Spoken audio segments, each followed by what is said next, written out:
ಹರಿ ಓಂ ಶ್ರೀ ಗುರುಭ್ಯೋ ನಮಃ ಪರಮಗುರುಭ್ಯೋ ನಮಃ ಶ್ರೀಮದಾನಂದತೀರ್ಥ ಭಗವತ್ಪಾದಾಚಾರ್ಯ ಗುರುಭ್ಯೋ ನಮಃ ನರಸಿಂಹೋಖಿಲಜ್ಞಾನಮತಧ್ವಾಂತದಿವಾಕರಃ ಜಯತ್ಯಮಿತಸಜ್ಞಾನಸುಖಶಕ್ತಿಪಯೋನಿಧಿಃ ಕಲ್ಯಾಣಾದ್ಭುತಗಾತ್ರಾಯ ಕಾಮಿತಾರ್ಥಪ್ರದಾಯಿನೇ ಶ್ರೀಮದ್ವೆಂಕಟನಾಥಾರ್ಯ ಶ್ರೀನಿವಾಸಾರ್ಯ ತೇ ನಮಃ ವ್ಯಾಸಾರ್ಯ ಭವನಾಶಾರ್ಯ ಶ್ರೀಶಾರ್ಯ ಗುಣರಾಶರೇ ಹೃದ್ಯಾರ್ಯ ಶುದ್ಧವಿದ್ಯಾರ್ಯ ಮಧ್ವಾರ್ಯ ಚ ನಮೋ ನಮಃ ನೌಮಿನ್ಯಾರ್ಯ ಸುಧಾಧಿಕೃಜ್ಜನಮುನೀನ್ ಶ್ರೀಪಾದರಾಟ್ ಸನ್ಮಣೀನ್ ವ್ಯಾಸಾರ್ಯಾನ್ ವಿವಿಧಾಗಮಬ್ಧಿವಿಹರಾನ್ ಶ್ರೀವಾದಿರಾಜಾನಪಿ ವಂದೇ ಹಂಸವರಾನ್ ರಘುತ್ತಮಗುರೂನ್ ವೈದಗ್ಧ್ಯವಾರಾಂ ನಿಧೀನ್ ಶ್ರೀಸತ್ಯವ್ರತರಾಘವೇಂದ್ರಮುನಿಪಾನ್ ಸದ್ಬೋಧಸಧ್ಯಾನಪಾನ್ ಸತ್ಯಾಭಿಜ್ಞಕರಾಬ್ಜೋತ್ಥಾನ್ ಪಂಚಾಶದ್ವರ್ಷಪೂಜಕಾನ್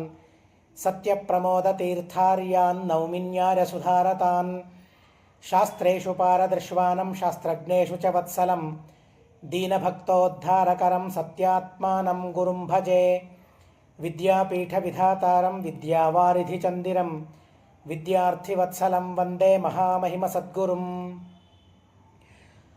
ನಾರಾಯಣಾರ್ಯ ಪರಿಪೂರ್ಣಗುಣರ್ಣವಾರ್ಯ ವಿಶ್ವೋದರಸ್ಥಿತಿಲಯೋನ್ನಿಯತಿಪ್ರದಾಯ ಜ್ಞಾನಪ್ರದಾಯ ವಿಬುಧಾಸುರಸೌಖ್ಯದುಃಖಸತ್ಕಾರಣಾರ್ಯ ವಿತತಾಯ ನಮೋ ನಮಸ್ತೆ.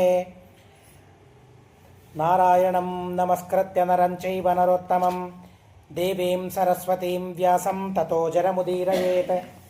ದ್ವೈಪಾಯನೋಷ್ಠಪುಟನಿಸ್ಸೃತಮಪ್ರಮೇಯಂ ಪುಣ್ಯಂ ಪವಿತ್ರಮಥ ಪಾಪಹರಂ ಶಿವಂ ಚ ಯೋ ಭಾರತಂ ಸಮಧಿಗಚ್ಚತಿ ವಾಚ್ಯಮಾನಂ ಕಿಂ ತಸ್ಯ ಪುಷ್ಕರಜಲೈರಭಿಷೇಚನೇನ ಜಗತಿ ಪರಾಶರಸೂನುಃ ಸತ್ಯವತಿ ಹೃದಯನಂದನೋ ವ್ಯಾಸಃ ಯಸ್ಯಾಸ್ಯ ಕಮಲಗಲಿತಂ ವಾङ्ಮಯಮೃತಂ ಜಗತ್ಪಿಬತಿ ಯೋ ಘೋಷತಂ ಕನಕಶೃಂಗಮಯಂ ದದಾತಿ ವಿಪ್ರಾಯ ವೇದವಿದುಷೇ ಬಹುವಿಶ್ರುತಾಯ ಪುಣ್ಯಾಂಚ ಭಾರತಕಥಾಂ ಶೃಣುಯಾಚ್ಚ ತದ್ವತ ತುಲ್ಯಂ ಫಲಂ ಭವತಿ ತಸ್ಯ ಚೈವ ಸ್ವಸ್ತ್ಯಸ್ತು ಹರಿಃ ಓಂ ಹರಿಃ ಓಂ ಹರಿಃ ಓಂ. ವೇದವ್ಯಾಸದೇವರು ಪರಮಾದ್ಭುತವಾದ ವೇದಗಳಿಗಿಂತಲೂ ಅತ್ಯಧಿಕವಾದ ಮಹಾಭಾರತವನ್ನು ರಚನೆ ಮಾಡಿದ್ದಾರೆ. ಮಹಾಭಾರತದಲ್ಲಿ ಒಂದರ್ಥದಲ್ಲಿ ಅಕ್ಷರದಿಂದಲೂ ಪರಮಾತ್ಮ ಪ್ರತಿಪಾದ್ಯ ಅಂತ ವೇದವ್ಯಾಸದೇವರೇ ಹೇಳಿದ್ದಾರೆ. ಆದರೆ ಯಾದವರ ವಂಶವನ್ನು ಅಲ್ಲಿ ವರ್ಣನೆ ಮಾಡಿಲ್ಲ. ವೃಷ್ಣಿ ಅಂಧಕ ಅಂತ ಎರಡು ಅದರಲ್ಲಿ, ಮತ್ತೆ ಯಾದವರ ವಂಶವೇ ಎರಡು. ಆ ವೃಷ್ಣ್ಯಂಧಕರ ವಂಶದ ವರ್ಣನೆಯನ್ನು ಮಾಡದೇ ಇದ್ದದ್ದರಿಂದಾಗಿ ಪ್ರಾರ್ಥಿತರಾದ ವೇದವ್ಯಾಸದೇವರು ಹರಿವಂಶ ಪುರಾಣವನ್ನು ರಚನೆ ಮಾಡಿದರು. ಪರಮಾತ್ಮ ಯಾವ ವಂಶದಲ್ಲಿ ಬಂದಿದ್ದಾನೆ, ಯಾದವ ವಂಶದಲ್ಲಿ, ಯದುವಂಶದಲ್ಲಿ, ಆ ಯದುವಂಶದ ಮಹಿಮೆಯನ್ನು ಎಲ್ಲರಿಗೆ ಉಪದೇಶ ಮಾಡುವುದಕ್ಕಾಗಿ ಹರಿವಂಶವನ್ನು ಪರಮಾತ್ಮ ರಚನೆ ಮಾಡಿದ್ದಾನೆ. ಹರಿವಂಶ ಪರ್ವ, ವಿಷ್ಣು ಪರ್ವ, ಭವಿಷ್ಯ ಪರ್ವ ಅಂತ 3 ಪರ್ವಗಳು ಇವುಗಳಲ್ಲಿ ಇದೆ. ಮಹಾಭಾರತದಲ್ಲಿ ನಾವು ಕೇಳ್ತೇವೆ 18 ಪರ್ವಗಳು ಅಂತ. ಹರಿವಂಶದಲ್ಲಿ 3 ಪರ್ವಗಳು, ಹರಿವಂಶ ಪರ್ವ, ವಿಷ್ಣು ಪರ್ವ ಅಂತ ಒಂದು, ಮತ್ತೊಂದು ಭವಿಷ್ಯ ಪರ್ವ ಅಂತ. ಹೀಗೆ 3 ಪರ್ವಗಳಿಂದ ಈ ಹರಿವಂಶ ಸಂಪನ್ನವಾಗಿದೆ. ಯದ್ಯಪಿ ಶ್ರೀಮದಾಚಾರ್ಯರು ಪ್ರತ್ಯೇಕವಾಗಿ ಮಹಾಭಾರತಕ್ಕೆ ಪ್ರತ್ಯೇಕವಾದ ವ್ಯಾಖ್ಯಾನ ಅಂತ ಇಲ್ಲ, ಆದರೆ ಮಹಾಭಾರತದಲ್ಲಿ ಬಂದಿರುವ ಕಥೆಗಳನ್ನು ನಿರ್ಣಯ ಮಾಡೋದಕ್ಕಾಗಿ ತಾತ್ಪರ್ಯ ನಿರ್ಣಯ ಅಂತ ರಚನೆ ಮಾಡಿದ್ದಾರೆ. ಭಾಗವತಕ್ಕೆ ಭಾಗವತ ತಾತ್ಪರ್ಯವನ್ನು ರಚನೆ ಮಾಡಿದ್ದಾರೆ. ಭಾಗವತ ತಾತ್ಪರ್ಯಕ್ಕೆ ಅನೇಕ ವ್ಯಾಖ್ಯಾನಗಳು ನಮಗೆ ಸಿಗುತ್ತವೆ. ವಿಜಯಧ್ವಜ ತೀರ್ಥರಿಂದ ಮೊದಲು ಮಾಡಿಕೊಂಡು ಸತ್ಯಧರ್ಮರು, ಅನೇಕ ಜನರ ವ್ಯಾಖ್ಯಾನಗಳು ನಮಗೆ ಸಿಗುತ್ತವೆ. ಹೀಗಾಗಿ ಮಹಾಭಾರತವನ್ನು ಅಧ್ಯಯನ ಮಾಡಲಿಕ್ಕೆ ಬೇಕಾದಷ್ಟು ಸರಕುಗಳು ನಮಗೆ ಇವೆ. ಆದರೆ ಮಹಾಭಾರತವನ್ನು ಅಧ್ಯಯನ ಮಾಡಲಿಕ್ಕೆ ತಾತ್ಪರ್ಯ ನಿರ್ಣಯ ಮತ್ತು ತಾತ್ಪರ್ಯ ನಿರ್ಣಯದ ವ್ಯಾಖ್ಯಾನಗಳೇ ಶರಣು. ಅದರಲ್ಲಿ ವಿಶೇಷವಾಗಿ ಶ್ಲೋಕಕ್ಕೆ ವ್ಯಾಖ್ಯಾನ ಅಂತ ಇಲ್ಲ. ಭಾಗವತಕ್ಕೆ ಹೇಗೆ ವ್ಯಾಖ್ಯಾನ ಇದೆ ಹಾಗೆ ವ್ಯಾಖ್ಯಾನ ಇಲ್ಲ. ಆದರೂ ಜ್ಞಾನಿಗಳ ಸಂಪ್ರದಾಯಕ್ಕೆ ಅನುಗುಣವಾಗಿ ಭಾಗವತ ತಾತ್ಪರ್ಯ ಒಂದು ಸಾಕು ಅಂತ ಹೇಳಿದ್ದಾರೆ. ಇತಿಹಾಸ ಪುರಾಣಗಳನ್ನು ತಿಳಿದುಕೊಳ್ಳೋದಕ್ಕಾಗಿ ಅದರ ಆಧಾರದಿಂದ ಮಹಾಭಾರತ ಹರಿವಂಶದ ಅಧ್ಯಯನವನ್ನು ಮಾಡಬೇಕು ಅಂತ ಸಂಪ್ರದಾಯ. ಮೊದಲಿಗೆ ಪರಮಾತ್ಮನಿಗೆ ನಮಸ್ಕಾರ ಮಾಡ್ತಾರೆ, ಮಂಗಲಾಚರಣ ಅಂತ ಹೇಳ್ತಾರೆ. ಮಂಗಲವನ್ನು ಆಚರಣೆ ಮಾಡಿ ಮಂಗಲವನ್ನು ಶ್ರವಣ ಮಾಡಬೇಕು. ಹೀಗಾಗಿ ಮಂಗಲಾಚರಣ, ನಾವು ಮಾಡುವ ಸಕಲ ಕರ್ಮಗಳು ಪರಮಮಂಗಲವಾಗಿ ಬಿಡುತ್ತದೆ. ಅಂಥ ಅತ್ಯದ್ಭುತವಾದ ಮಂಗಲಾಚರಣವನ್ನು ಮಾಡ್ತಾರೆ. ನಾರಾಯಣಂ ನಮಸ್ಕೃತ್ಯ ನರಂಚೈವ ನರೋತ್ತಮಂ ದೇವೀಂ ಸರಸ್ವತೀಂ ವ್ಯಾಸಂ ತಥೋ ಜರಮುದೀರಯೇ. ಮಹಾಭಾರತವನ್ನು ಹೇಗೆ ಹೇಳಬೇಕು, ಪುರಾಣಗಳನ್ನು ಹೇಗೆ ಹೇಳಬೇಕು ಅಂತಂದರೆ ಅದಕ್ಕೊಂದು ಪದ್ಧತಿ ಇದೆ. ಅದಕ್ಕೆ ನಾವು ಯಾವುದೇ ಒಂದು ಓದಬೇಕಾದರೆ, ಯಾವುದೋ ಒಂದು ಕೆಲಸ ಮಾಡಬೇಕಾದರೆ ಒಂದು ಪದ್ಧತಿ ಇರ್ತದೆ. ಆ ಪದ್ಧತಿಯನ್ನು ಅನುಸರಿಸಿ ಆ ಕಾರ್ಯವನ್ನು ನಾವು ಮಾಡಬೇಕು. ಯಾವುದೇ ಕೆಲಸ, ಅತೀ ಸಣ್ಣ ಕೆಲಸವನ್ನು ಮಾಡಬೇಕಾದರೂ, ಮನೆ ಸ್ವಚ್ಛ ಮಾಡಬೇಕಾದರೂ ಕೂಡ ಒಂದು ಪದ್ಧತಿ ಅಂತ ಇರ್ತದೆ. ಮೊದಲಿಗೆ ಹೀಗೆ ಮಾಡಬೇಕು, ಆಮೇಲೆ ಮನೆ ಸ್ವಚ್ಛತೆ ಮಾಡೋದು. ಹಾಗೆ ಯಾವುದೇ ಒಂದು ಕೆಲಸ ಇರಲಿ ಅದಕ್ಕೊಂದು ಪದ್ಧತಿ ಅಂತ ಇರ್ತದೆ. ಆ ಪದ್ಧತಿಯನ್ನು ತಪ್ಪಿದಾಗ ಹಿರಿಯರು ಹೇಳ್ತಾರೆ, ಹೀಗೆ ಮಾಡ್ತಾ ಇಲ್ಲ ನೀನು ಅಂತ ಹೇಳ್ತಾರೆ. ಕಸಬರಿಗೆಯನ್ನು ಇಡೋದಕ್ಕಾಗಿ ಒಂದು ಪದ್ಧತಿ ಇದೆ, ಹೀಗಿಡಬೇಕು ಹೀಗಿಡಬಾರದು ಅಂತ ಅಂತಾರೆ. ಹೀಗಿದ್ದಾಗ ಮಹಾಭಾರತ, ರಾಮಾಯಣ, ಭಾಗವತ, ಹರಿವಂಶ ಮುಂತಾದ ಗ್ರಂಥಗಳನ್ನು ಕೇಳಬೇಕಾದರೆ ಪದ್ಧತಿ ಬೇಡ, ಏನೂ ಬೇಡ ಅಂತಂದರೆ ಹೇಗೆ? ಹೇಗೋ ಹಾಗೆ ಒಂದು ಬರಲಿ ಅಂತಂದರೆ ಹೇಗೆ? ಬೇಡ. ಹೀಗಾಗಿ ಅದಕ್ಕೊಂದು ಮಂಗಲವಾದ ಪದ್ಧತಿ ಇದೆ, ಅದೇ ಮಂಗಲಾಚರಣ ಅಂತ. ಮಂಗಲಾಚರಣದಲ್ಲಿ ಏನು ಮಾಡಬೇಕು ಅಂದರೆ ಗುಣಪರಿಪೂರ್ಣನಾದ ಪರಮಾತ್ಮನ ನಮಸ್ಕಾರವನ್ನು ಮಾಡಬೇಕು ಅಂತ ಹೇಳ್ತಾರೆ. ನಮ್ಮಲ್ಲಿ ಗುಣ ತುಂಬಬೇಕು, ನಮ್ಮ ಯೋಗ್ಯವಾದ ಗುಣಗಳು, ನಮಗೆ ಯೋಗ್ಯವಾದ ಗುಣಗಳು ಯಾವುದನ್ನು ಗುಣಗಳು ಅಂತ ನಾವು ತಿಳಿದಿದ್ದೇವೆ, ಆ ಗುಣಗಳು ನಮಗೆ ಬರಬೇಕಲ್ಲ. ಆ ಗುಣ ನಮಗೆ ಬರಬೇಕಾದರೆ ಗುಣಸಂಪೂರ್ಣನಾದ ಪರಮಾತ್ಮನ ಸ್ಮರಣೆ ಮಾಡದೆ ಗುಣ ನನಗೆ ಬರಬೇಕು ಅಂತಂದರೆ ಹೇಗೆ ಸಾಧ್ಯವಾಗ್ತದೆ? ಸಾಧ್ಯವಾಗೋದಿಲ್ಲ. ಎಷ್ಟು ಶ್ರೀಮಂತ ಯಜಮಾನ ಇರ್ತಾನೆ, ಅವನ ಹತ್ತಿರ ನಾವು ಕೆಲಸಕ್ಕೆ ಹೋದರೆ ಅಷ್ಟು ಹಣ ನಾವು ಪಡೀಲಿಕ್ಕೆ ಆಗ್ತದೆ. ದರಿದ್ರನ ಹತ್ತಿರ ಕೆಲಸ ಮಾಡ್ತಾ ಇದ್ದರೆ ನಮಗೇನು ಊಟ ಮಾಡಲಿಕ್ಕೆ ಏನೂ ಸಿಗೋದಿಲ್ಲ. ಹೀಗಾಗಿ ನಾವು ಗುಣವಂತರಾದರೆ ಆಗಬೇಕಾದರೆ ಸ್ವಯಂ ಗುಣ ಪರಿಪೂರ್ಣನಾಗಿರಬೇಕು ಪರಮಾತ್ಮ. ಅಂಥ ಪರಮಾತ್ಮನ ಸ್ಮರಣೆಯನ್ನು ಮಾಡಬೇಕು ಅಂತ ಶಾಸ್ತ್ರವೇ ಹೇಳಿದೆ. ತಮ್ ಯಥಾ ಯಥಾ ಉಪಾಸತೆ ತದೇವ ಭವತಿ ಅಂತ. ದೇವರನ್ನು ನಾವು ಹೇಗೆ ಹೇಗೆ ಉಪಾಸನೆ ಮಾಡ್ತೇವೆ ಆ ಗುಣಗಳ ಸಂಪಾದನೆ ಆಗ್ತದೆ ಅಂತನ್ನೋದಕ್ಕಾಗಿ ನಾರಾಯಣ ಗುಣ ಪರಿಪೂರ್ಣ. ಯಾಕೆ ನಾರಾಯಣ ಅಂತ ದೇವರಿಗೆ ಹೆಸರು ಬಂತು ಅಂತ ಇಲ್ಲಿಯೇ ಹರಿವಂಶದಲ್ಲಿ ಅನೇಕ ಕಡೆ ಹೇಳಿದ್ದಾರೆ. ಹರಿವಂಶದಲ್ಲಿಯೂ ಅದನ್ನು ತಿಳಿಸ್ತಾರೆ. ನಾರಾಯಣಂ ನಮಸ್ಕೃತ್ಯ, ಭಗವಂತನಿಗೆ ನಮಸ್ಕಾರ ಮಾಡಬೇಕು ಅಂತ ಹೇಳ್ತಾರೆ. ನಮಸ್ಕಾರ ಮಾಡೋದು ಅಂತ ಅಂದರೆ ಕೈ ಜೋಡಿಸೋದು ಅಥವಾ ದೇಹವನ್ನು ನೆಲದ ಮೇಲೆ ಹಾಕೋದು, ಇದೆಲ್ಲ ನಮಸ್ಕಾರ ಅಂತ ನಾವು ತಿಳಿದಿದ್ದೇವೆ. ಮಕ್ಕಳು ನಮಸ್ಕಾರ ಮಾಡು ಅಂತಂದರೆ ಕೈ ಜೋಡಿಸ್ತವೆ, ನೆಲದ ಮೇಲೆ ತಮ್ಮ ದೇಹವನ್ನು ಹಾಕ್ತವೆ, ಅದನ್ನು ನಾವು ತಿಳಿದಿದ್ದೇವೆ. ಆದರೆ ನಮಸ್ಕಾರ ಮಾಡೋದು ಅಂತಂದರೆ ಅದು ಮಾತ್ರ ಅಲ್ಲ, ಅದು ಸೂಚನೆ ಅಷ್ಟೇ. ನಾವು ನಮಸ್ಕಾರ ಮಾಡ್ತಾ ಇದ್ದೇವೆ ಅಂತ ಸೂಚನೆ ಅಷ್ಟೇ. ಆದರೆ ನಿಜವಾದ ನಮಸ್ಕಾರ ಏನು ಅಂತ ಅಂದರೆ ಮಮಕಾರವನ್ನು ಪರಿತ್ಯಾಗ ಮಾಡೋದೇ ನಿಜವಾದ ನಮಸ್ಕಾರ. ಅದು ಬರೀ ನಮಸ್ಕಾರ ಅಲ್ಲ, ಮಮಕಾರ ಹೋಗಿ ನಮಕಾರ ನಮಸ್ಕಾರ ಅಂತ ಆಗಿದೆ. ಅದೇನೋ ನಾನು ಸುಮ್ಮನೆ ಆ ಶಬ್ದಕ್ಕೆ ತಕ್ಕ ಹಾಗೆ ಹೇಳಿದ್ದು ಅಂತ ಅಲ್ಲ, ಪುರಾಣವೇ ಹಾಗೆ ತಿಳಿಸ್ತದೆ. ಅಹಂಕೃತಿರ್ ಮಕಾರಸ್ಯ, 2 ಅಕ್ಷರಗಳಿವೆ ಅಲ್ಲಿ. ನ ಮ 2 ಅಕ್ಷರಗಳಿವೆ ಅಲ್ಲಿ. ಮ ಅನ್ನೋದಕ್ಕೆ ಅರ್ಥ ಏನು ಅಂದರೆ ಅಹಂಕಾರ. ಅದನ್ನೇ ಪುರಾಣ ಹೇಳ್ತದೆ, ಅಹಂಕೃತಿರ್ ಮಕಾರಸ್ಯ. ಮ ಅನ್ನೋ ಶಬ್ದಕ್ಕೆ ಅಹಂಕಾರ ಅಂತ ಅರ್ಥ, ನ ಅಂತ ಅನ್ನೋ ಶಬ್ದಕ್ಕೆ ಅದನ್ನು ಪರಿತ್ಯಾಗ ಮಾಡೋದು ಅಂತ ಅರ್ಥ. ಹೀಗಾಗಿ ಅದನ್ನು ನಮಸ್ಕಾರ ಅಂತ ಕರೀತಾರೆ. ಅಹಂಕೃತಿರ್ ಮಕಾರಸ್ಯ, ನಕಾರ ಅದನ್ನು ನಿಷೇಧ ಮಾಡೋದು. ಹೀಗಾಗಿ ಅಹಂಕಾರ ಮಮಕಾರಗಳನ್ನು ಪರಿತ್ಯಾಗ ಮಾಡಿ ನೀನು ಸ್ವತಂತ್ರ, ನೀನು ಸರ್ವೋತ್ತಮ ಅಂತ ಹೇಳಿ ಪರಮಾತ್ಮನ ಚಿಂತನೆ ಮಾಡೋದು, ನಮ್ಮನ್ನು ದೇವರಿಗೆ ಒಪ್ಪಿಸಿಕೊಳ್ಳೋದೇನಿದೆಯಲ್ಲ ಅದೇ ನಿಜವಾದ ನಮಸ್ಕಾರ. ಹೀಗಾಗಿ ಮಹಾಭಾರತ, ಅದರಲ್ಲಿಯೂ ವಿಶೇಷವಾಗಿ ಈಗ ಪ್ರಸ್ತುತ ಹರಿವಂಶವನ್ನು ಶ್ರವಣ ಮಾಡಬೇಕಾದರೆ ಮಮಕಾರವನ್ನು ಬಿಟ್ಟು ನನ್ನಲ್ಲಿ ಯಾವ ಗುಣಗಳೂ ಇಲ್ಲ, ನಾನು ಅಸ್ವತಂತ್ರ ಅಂತ ನಾನು ತಿಳಿದು ಆ ಪರಮಾತ್ಮನಿಗೆ ಶರಣಾಗುವುದೇ ನಮಸ್ಕಾರ. ಹೀಗಾಗಿ ಗುಣಪರಿಪೂರ್ಣನಾದ ಪರಮಾತ್ಮನಿಗೆ ನಮಸ್ಕಾರವನ್ನು ಮಾಡಿ, ಅರ್ಥಾತ್ ನಮ್ಮ ಮಮಕಾರವನ್ನು ತೊರೆದು ಪರಮಾತ್ಮನೇ ಸರ್ವೋತ್ತಮ ಸ್ವತಂತ್ರ ಅಂತ ಚಿಂತನೆ ಮಾಡಬೇಕು. ಜೊತೆಗೆ ನರಂಚೈವ ನರೋತ್ತಮಂ, ಅವರಿಬ್ಬರು ನರ ನಾರಾಯಣ ಋಷಿಗಳವರಿಬ್ಬರು ಅಲ್ಲದೆ ಅಲ್ಲಿ ಪರಮಾತ್ಮ ಸರ್ವೋತ್ತಮ. ಹೀಗಾಗಿ ಆ ನರ ಎಂಬ ಶೇಷದೇವರು, ಆ ಶೇಷದೇವರಿಗೂ ನಮಸ್ಕಾರ ಮಾಡಬೇಕು. ನರೋತ್ತಮರು ಯಾರು ಅಂತಂದರೆ ಜೀವೋತ್ತಮರು, ಜೀವೋತ್ತಮರಾದ ಮುಖ್ಯಪ್ರಾಣ ದೇವರಿಗೆ ನಮಸ್ಕಾರ. ಹಾಗೂ ಸರಸ್ವತೀ ದೇವಿಗೆ, ಮಾತಿಗೆ ಅಭಿಮಾನಿಯಾದ ದೇವತೆ, ಆದ್ದರಿಂದಾಗಿ ಸರಸ್ವತೀ ದೇವಿಗೆ, ವೇದವ್ಯಾಸ ದೇವರಿಗೆ ನಮಸ್ಕಾರ ಮಾಡಿ. ಇಲ್ಲಿ ನೋಡಿ ತಾರತಮ್ಯ ಏನಾದರೂ ಇದೆಯಾ? ಇಲ್ಲಿ ಅತೀ ಪ್ರಸಿದ್ಧವಾದ ಶ್ಲೋಕ, ಆದರೆ ಇಲ್ಲಿ ತಾರತಮ್ಯ ಇಲ್ಲ. ಮೊದಲಿಗೆ ನಾರಾಯಣ ಅಂತ ಅಂದರು, ಸರಿ ಉತ್ತಮ, ನಾರಾಯಣಂ ನಮಸ್ಕೃತ್ಯ. ಅದಾದ ಮೇಲೆ ನರ ಅಂತ ಅಂದರು ಶೇಷದೇವರು. ಶೇಷದೇವರು ಬಂದ ಮೇಲೆ ನರೋತ್ತಮ ಮುಖ್ಯಪ್ರಾಣದೇವರು, ಆಮೇಲೆ ಸರಸ್ವತೀ ದೇವಿ. ಇಲ್ಲಿ ಸರಿ ಹೋಯಿತು, ಆದರೆ ಮಧ್ಯದಲ್ಲಿ ನರ ಬಂದಲ್ಲ. ಆದ್ದರಿಂದಾಗಿ ತಾರತಮ್ಯ ಇಲ್ಲಿ ಸರ್ವಥಾ ವಿವಕ್ಷಿತ ಅಲ್ಲ. ಈ ದೇವತೆಗಳಿಗೆ ನಮಸ್ಕಾರ ಮಾಡಬೇಕು. ನಮಸ್ಕಾರ ಮಾಡಿ ಜಯವನ್ನು ಹೇಳಬೇಕು ಅಂತ ಹೇಳ್ತಾರೆ. ಏನು ಜಯವನ್ನು ಹೇಳೋದು ಅಂದ್ರೇನು? ಮಹಾಭಾರತಕ್ಕೆ ಜಯ ಅಂತ ಹೆಸರಿದೆ. ಜಯೋ ನಾಮೇತಿಹಾಸೋಯಂ ಕೃಷ್ಣದ್ವೈಪಾಯನೇರಿತಃ ಅಂತ ಮಹಾಭಾರತಕ್ಕೆ ಜಯ ಅಂತ ಹೆಸರಿದೆ, ಭಾಗವತಕ್ಕೆ ಜಯ ಅಂತ ಹೆಸರಿದೆ. ಜ ಎಂಬ ಅಕ್ಷರದಿಂದ ಶುರುವಾಗ್ತದೆ, ಯ ಎಂಬ ಅಕ್ಷರಕ್ಕೆ ಮುಗಿತದೆ ಮಹಾಭಾರತ. ಜನ್ಮಾದ್ಯಸ್ಯ ಯತಃ ಶುರುವಾಗೋದು. ಸುರಋಷಭಾಯ ನಮಃ ಸನಾತನಾಯ ಯ ಅಕ್ಷರಕ್ಕೆ ಮುಗಿತದೆ. ಹೀಗಾಗಿ ಅದಕ್ಕೆ ಆದ್ಯಂತ ಅಕ್ಷರಗಳನ್ನು ಸೇರಿಸಿ ಅದನ್ನು ಜಯ ಅಂತ ಕರೆದಿದ್ದಾರೆ. ಹೀಗೆ ಈ ಗ್ರಂಥಗಳನ್ನು ಹೇಳಬೇಕಾದರೆ ಆ ದೇವತೆಗಳ ಸ್ಮರಣೆಯನ್ನು ಮಾಡಬೇಕು. ಮಾಡಿದಾಗ ನಿರ್ವಿಘ್ನವಾಗಿ ಆ ಗ್ರಂಥ ಪರಿಸಮಾಪ್ತವಾಗ್ತದೆ.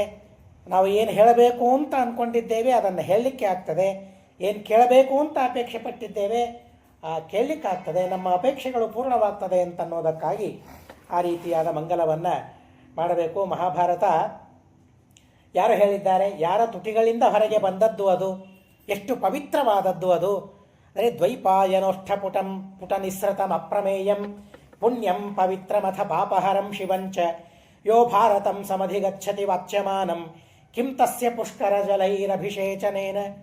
ಆಯಾ ತೀರ್ಥಗಳಿಗೆ ಹೋಗ್ತೇವೆ, ತೀರ್ಥ ಸ್ನಾನ ಅಂತ ಮಾಡ್ತೇವೆ. ಗಂಗಾ, ಪುಷ್ಕರ ಮುಂತಾದ ತೀರ್ಥಗಳಿಗೆ ಹೋಗಿ ಅಲ್ಲಿ ಸ್ನಾನವನ್ನು ಮಾಡಿ ನಾನು ಪವಿತ್ರನಾದೆ ಅಂತ ನಾನು ಹೇಳ್ತೇವೆ. ಎಷ್ಟು ತೀರ್ಥಗಳಲ್ಲಿ ಸ್ನಾನ ಮಾಡಿದರೂ ಮನುಷ್ಯ ಪವಿತ್ರನಾಗೋದಿಲ್ಲ, ಮಹಾಭಾರತದಲ್ಲಿ ಸ್ನಾನ ಮಾಡಬೇಕು ಅಂತ ಹೇಳ್ತಾರೆ. ಸ್ನಾನ ಮಾಡಲಿಕ್ಕೆ ಆಗ್ತದ ಮಹಾಭಾರತದಲ್ಲಿ? ಅದೇನು ನೀರ ಮಹಾಭಾರತ ಸ್ನಾನ ಮಾಡಲಿಕ್ಕೆ? ಮಹಾಭಾರತದಲ್ಲಿ ಸ್ನಾನ ಮಾಡೋದು ಅಂತಂದರೆ ಭಾರತದ ಕಥೆಯನ್ನು ಕೇಳೋದು ಅಂತ ಅರ್ಥ ಅಷ್ಟೇ. ಭಾಗವತವನ್ನು ಕುಡೀರಿ ಅಂತ ಹೇಳ್ತಾರೆ. ಪಿಬತ ಭಾಗವತಂ. ಏನು ಭಾಗವತ ಕುಡಿಲಿಕ್ಕಾಗ್ತದ? ಭಾಗವತವನ್ನು ಏನದನ್ನು ಪಾನೀಯ ಮಾಡ್ಕೊಂಡು ಕುಡಿಲಿಕ್ಕಾಗ್ತದ? ಭಾಗವತವನ್ನು, ಪುಸ್ತಕವನ್ನು ಅಲ್ಲ. ಭಾಗವತವನ್ನು ಕುಡೀರಿ ಅಂದರೆ ಕುಡಿಬೇಕಾದ್ರೆ ಎಷ್ಟು ಆದರ ಮನುಷ್ಯನಿಗೆ ಇರ್ತದೆ. ಯಾವಾಗ ಕುಡಿತಾನೆ ಮನುಷ್ಯ? ನೀರಿಡಿಸಿದಾಗ. ಕಂಡಾಗ ನೀರು ಕುಡಿಬಾರದು, ನೀರಿಡಿಕೆಯಾದಾಗ ನೀರು ಕುಡಿಬೇಕು. ಆ ನೀರಿಡಿಕೆಯಾದಾಗ ಎಷ್ಟು ಉತ್ಸಾಹ, ಕುಡಿಲೇಬೇಕು ಅಂತ ತವಕ ಇರ್ತದಲ್ಲ, ಆವಾಗ ಮನುಷ್ಯ ಹೇಗೆ ನೀರನ್ನು ಕುಡಿತಾನಲ್ಲ ಹಾಗೆ ಭಾಗವತವನ್ನು ಕುಡಿಬೇಕು ಅಂತ ಹೇಳ್ತಾರೆ. ಆತುರಾತುರ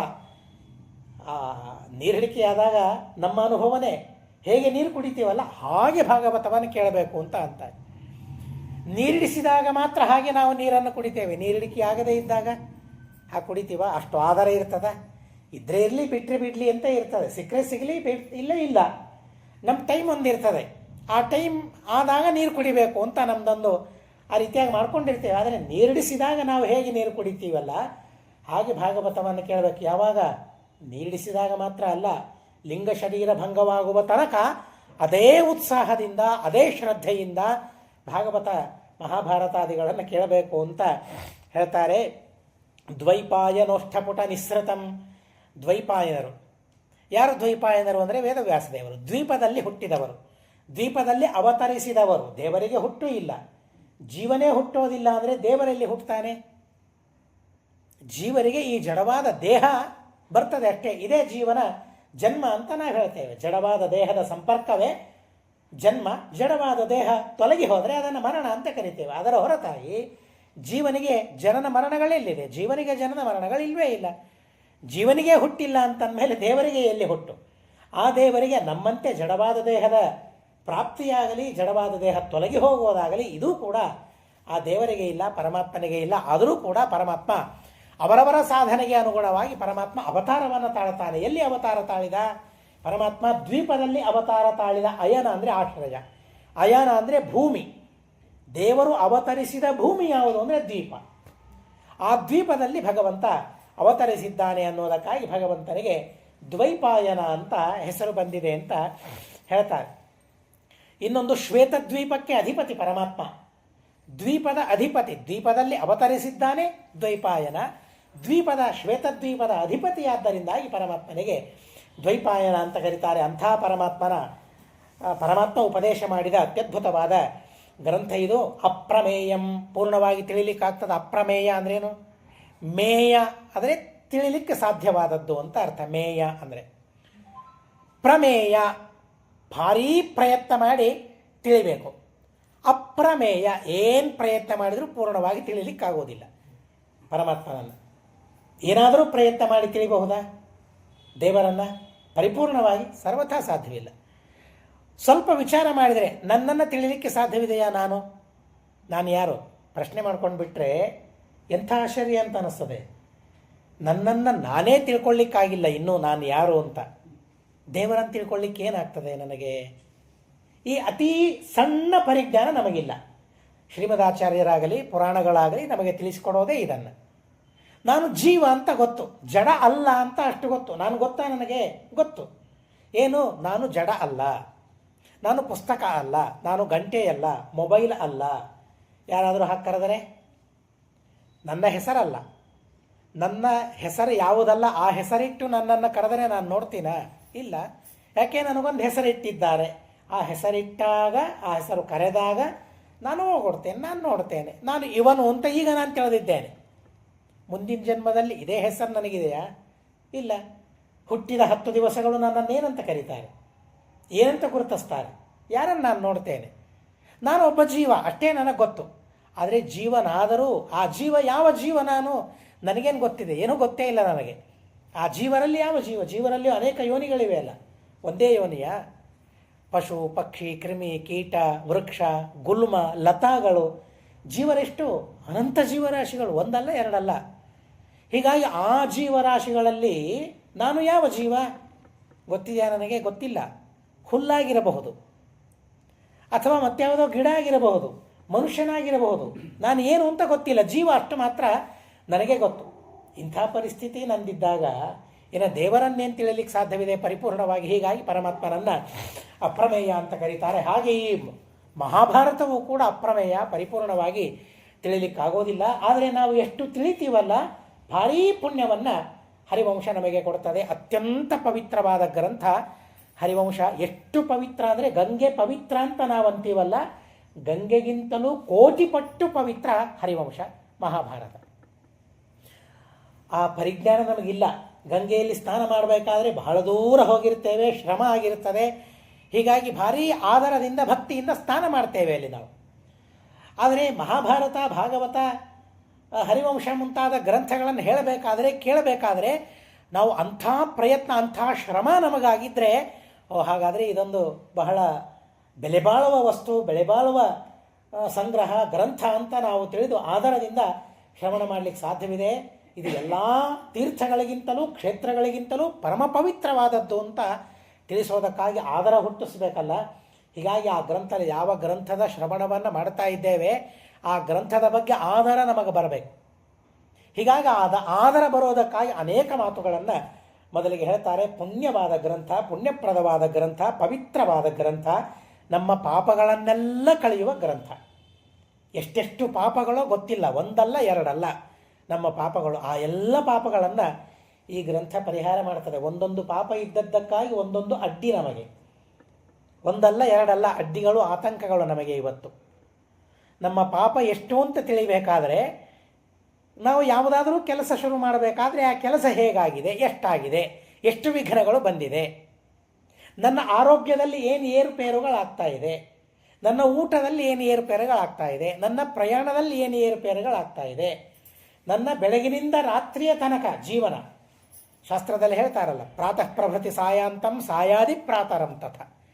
ಬೆಳಗು ಮೊದಲು ಮಾಡಿಕೊಂಡು ರಾತ್ರಿಯ ತನಕ, ರಾತ್ರಿ ಮೊದಲು ಮಾಡಿ ಬೆಳಗಿನ ತನಕ 24 ಗಂಟೆಗಳಲ್ಲಿ ಏನೇನು ಅಡ್ಡಿ ಆತಂಕಗಳು ನನಗಾಗಿದೆ ಅವುಗಳನ್ನು ಲೆಕ್ಕ ಮಾಡಿಕೊಂಡ್ರೆ ನಮ್ಮ ಪಾಪ ಎಷ್ಟು ಅಂತ ಸುಲಭವಾಗಿ ಗುರುತಿಸ್ಬೋದು. ಹೀಗಾಗಿ ಅದು ನಮ್ಮದಿದೆ. ಆದರೆ ನಮ್ಮ ಪಾಪಗಳನ್ನೆಲ್ಲ ಪರಿಹಾರ ಮಾಡ್ತದಂತೆ. ಪರಿಹಾರ ಮಾಡಿ ಎಲ್ಲ ಅಡ್ಡಿ ಆತಂಕಗಳನ್ನು ದೂರ ಮಾಡುವ ಗ್ರಂಥ ಹರಿವಂಶ ಗ್ರಂಥ. ಯೋ ಭಾರತಂ ಸಮಧಿಗಚ್ಚತಿ ವಾಚ್ಯಮಾನಂ.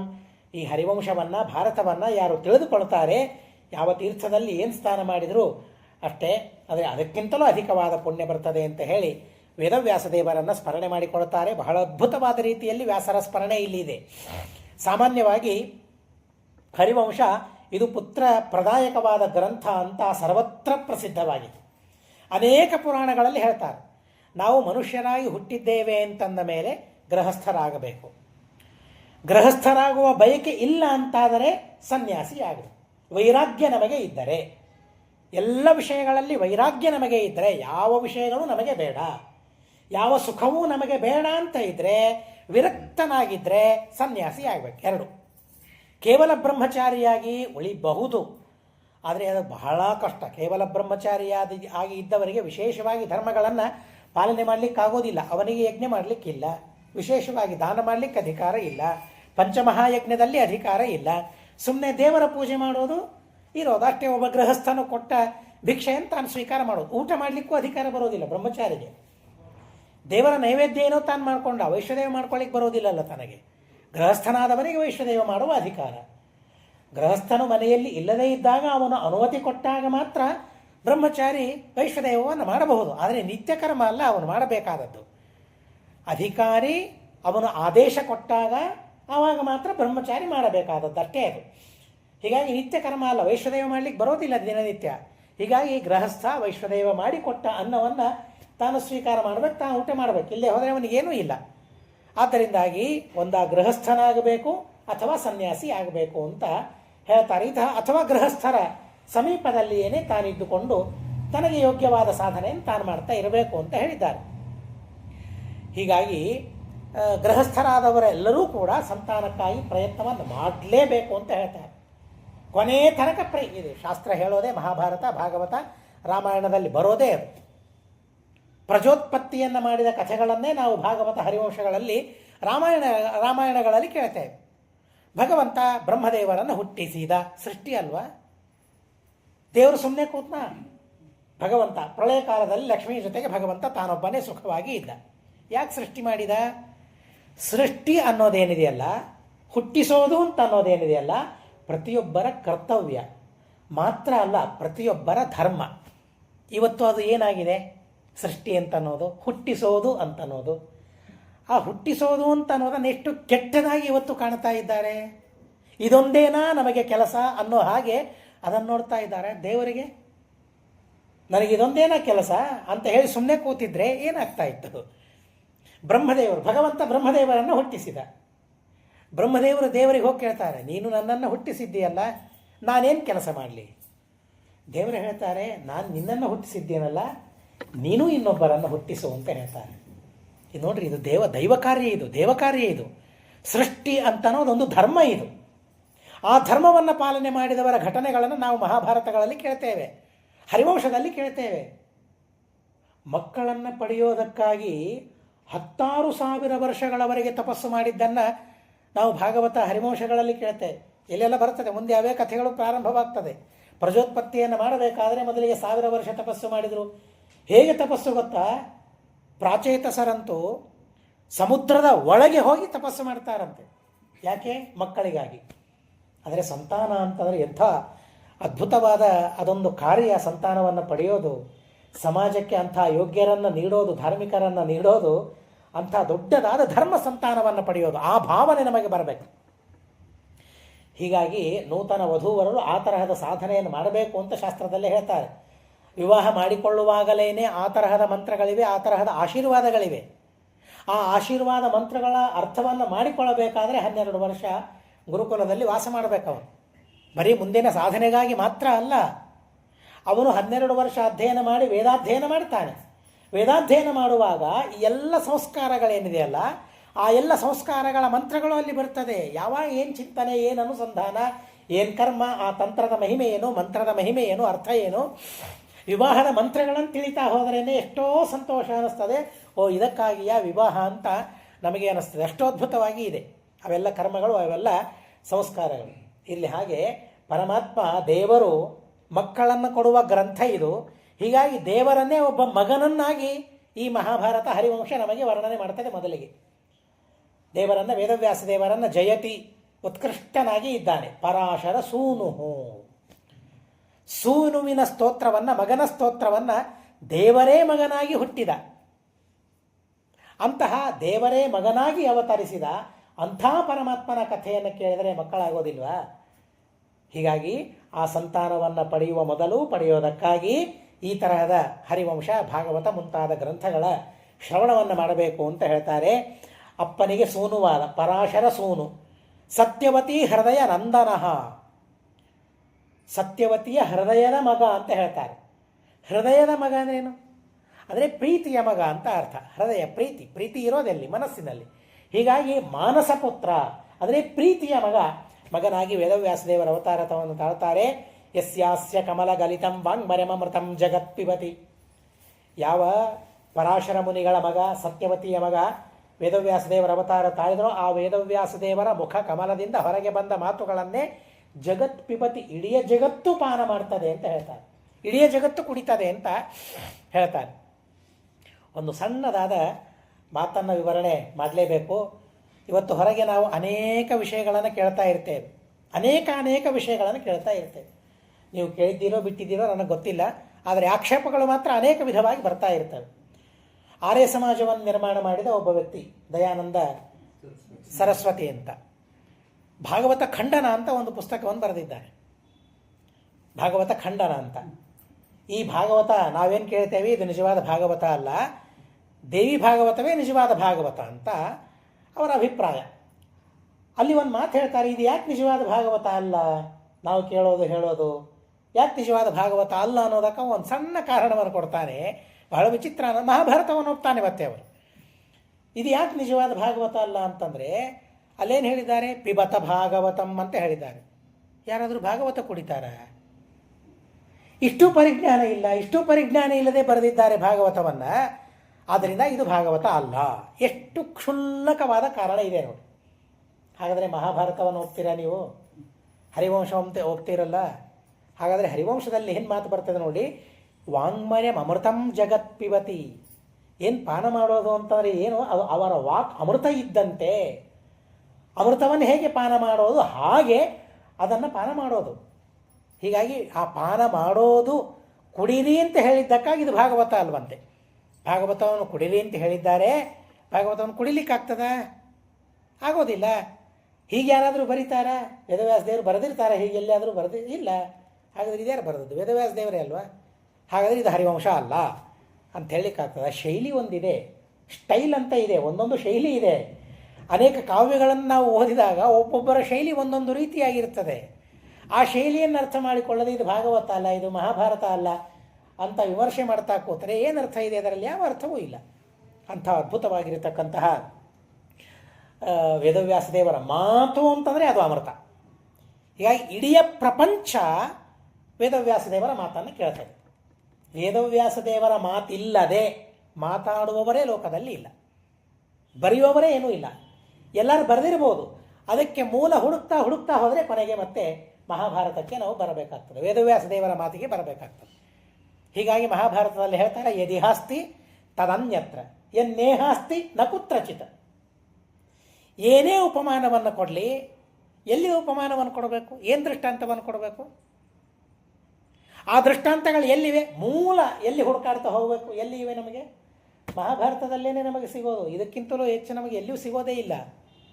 ಅದು ಚಂದ್ರ ಅಂದರು, ಇಂದ್ರ ಅಂದರು, ಅದು ಕಮಲ ಅಂತ ಅಂದರು, ನಾವು ಹೇಗೆ ಶಬ್ದಗಳನ್ನು ಪ್ರಯೋಗ ಮಾಡಿದರು, ಯಾವುದೇ ಶಬ್ದವನ್ನಿಟ್ಟರು ಮಹಾಭಾರತ ವೇದವ್ಯಾಸ ದೇವರು ಹೇಳದೇ ಇದ್ದ ಶಬ್ದಗಳನ್ನು ಯಾರಾದರೂ ಪ್ರಯೋಗ ಮಾಡಲಿಕ್ಕೆ ಸಾಧ್ಯ ಇಲ್ಲ. ಹೀಗಾಗಿ ಎಲ್ಲರೂ ವೇದವ್ಯಾಸ ದೇವರ ಮಾತುಗಳನ್ನೇ ಕೇಳಬೇಕು ಅಂತ ಹೇಳ್ತಾರೆ. 16,000 ಗೋಗಳನ್ನು ದಾನ ಮಾಡಿದರೆ ಏನು ಪುಣ್ಯ ಬರ್ತದೆ, ಭಾರತ ಕಥೆಯನ್ನು ಹೇಳೋದರಿಂದ ಆ ಪುಣ್ಯ ಬರ್ತದೆ ಅಂತ ಹೇಳ್ತಾರೆ.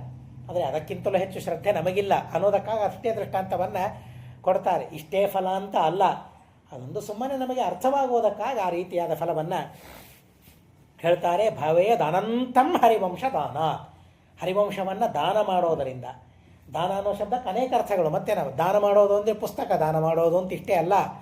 ಹರಿವಂಶವನ್ನು ದಾನ ಮಾಡೋದು ಅಂತಂದರೆ ಹರಿವಂಶವನ್ನು ಹೇಳೋದು ಅಂತಲೂ ಅರ್ಥ. ಹರಿವಂಶವನ್ನು ಹೇಳೋದರಿಂದ, ಹರಿವಂಶವನ್ನು ದಾನ ಅಂದರೆ ಆದಾನ ಮಾಡೋದು ಅಂತಲೂ ಅರ್ಥ. ದಾನ ಅಂದರೆ ಕೊಡೋದು ಅಂತ ಇಷ್ಟೇ ಅರ್ಥ ಅಲ್ಲ. ದಾನ ಎಂಬ ಶಬ್ದಕ್ಕೆ ಸ್ವೀಕಾರ ಅಂತಲೂ ಅರ್ಥ ಇದೆ, ಯಾವಾಗ ಆ ಎಂಬ ಶಬ್ದ ಹಿಂದೆ ಇದ್ದಾಗ. ಹೀಗಾಗಿ ಅದು ಇಲ್ಲದೇ ಇದ್ದರೂ ಎಲ್ಲ ಅರ್ಥಗಳಿವೆ ಅಂತ ಅನ್ನೋದು ನಮ್ಮ ಸಿದ್ಧಾಂತ, ಶ್ರೀಮದಾಚಾರ್ಯ ಹೇಳಿದ ಸಿದ್ಧಾಂತ. ಇವೆಲ್ಲ ಉಪಸರ್ಗ. ಇದು ದಾನ ಅನ್ನೋದು ಮೂಲ ಶಬ್ದ, ಅದಕ್ಕೆ ಆ ಅನ್ನೋದು ಒಂದು ಉಪಸರ್ಗ.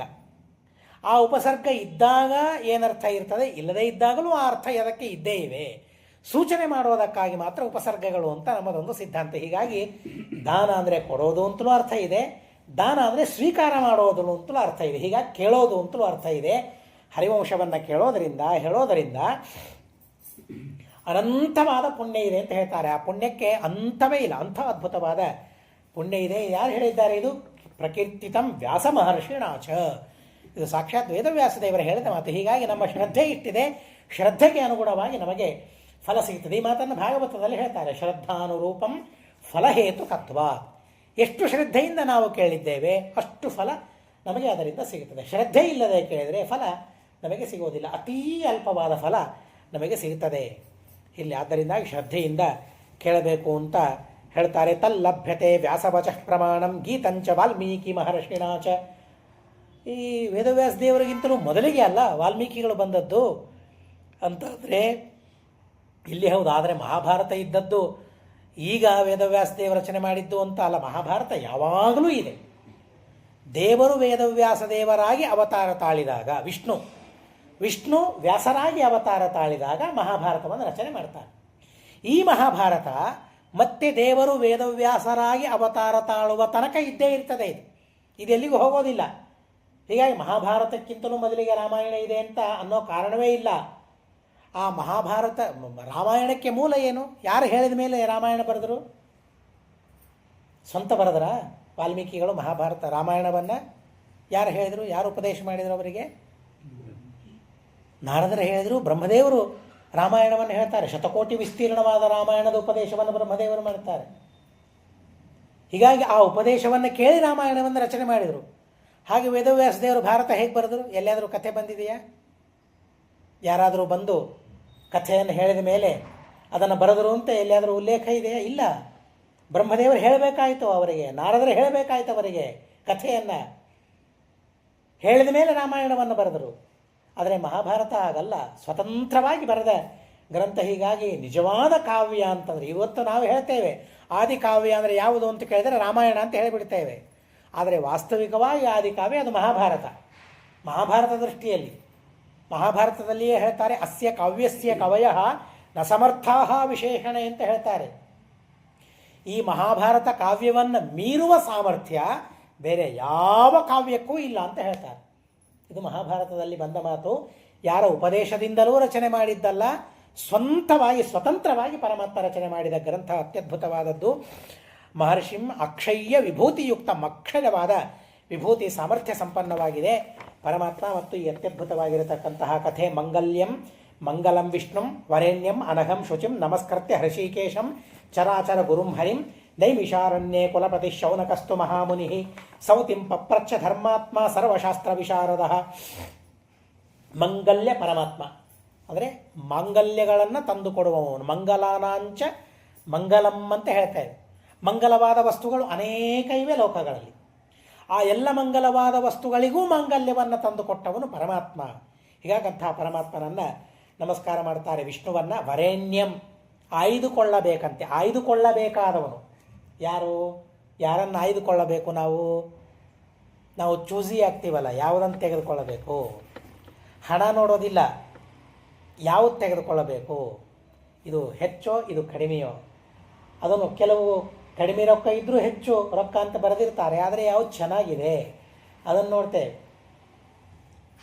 ಹಿಂದಕ್ಕೆಲ್ಲ ಮಾಡ್ತಾ ಇತ್ತು. ಈಗೆಲ್ಲ ನಾವು ಆನ್ಲೈನ್ ಬರ್ತದೆ, ತೆಗೆದುಕೊಳ್ತೇವೆ, ಕಳಿಸಿಬಿಡ್ತೇವೆ, ಎಲ್ಲ ಆಯಿತು.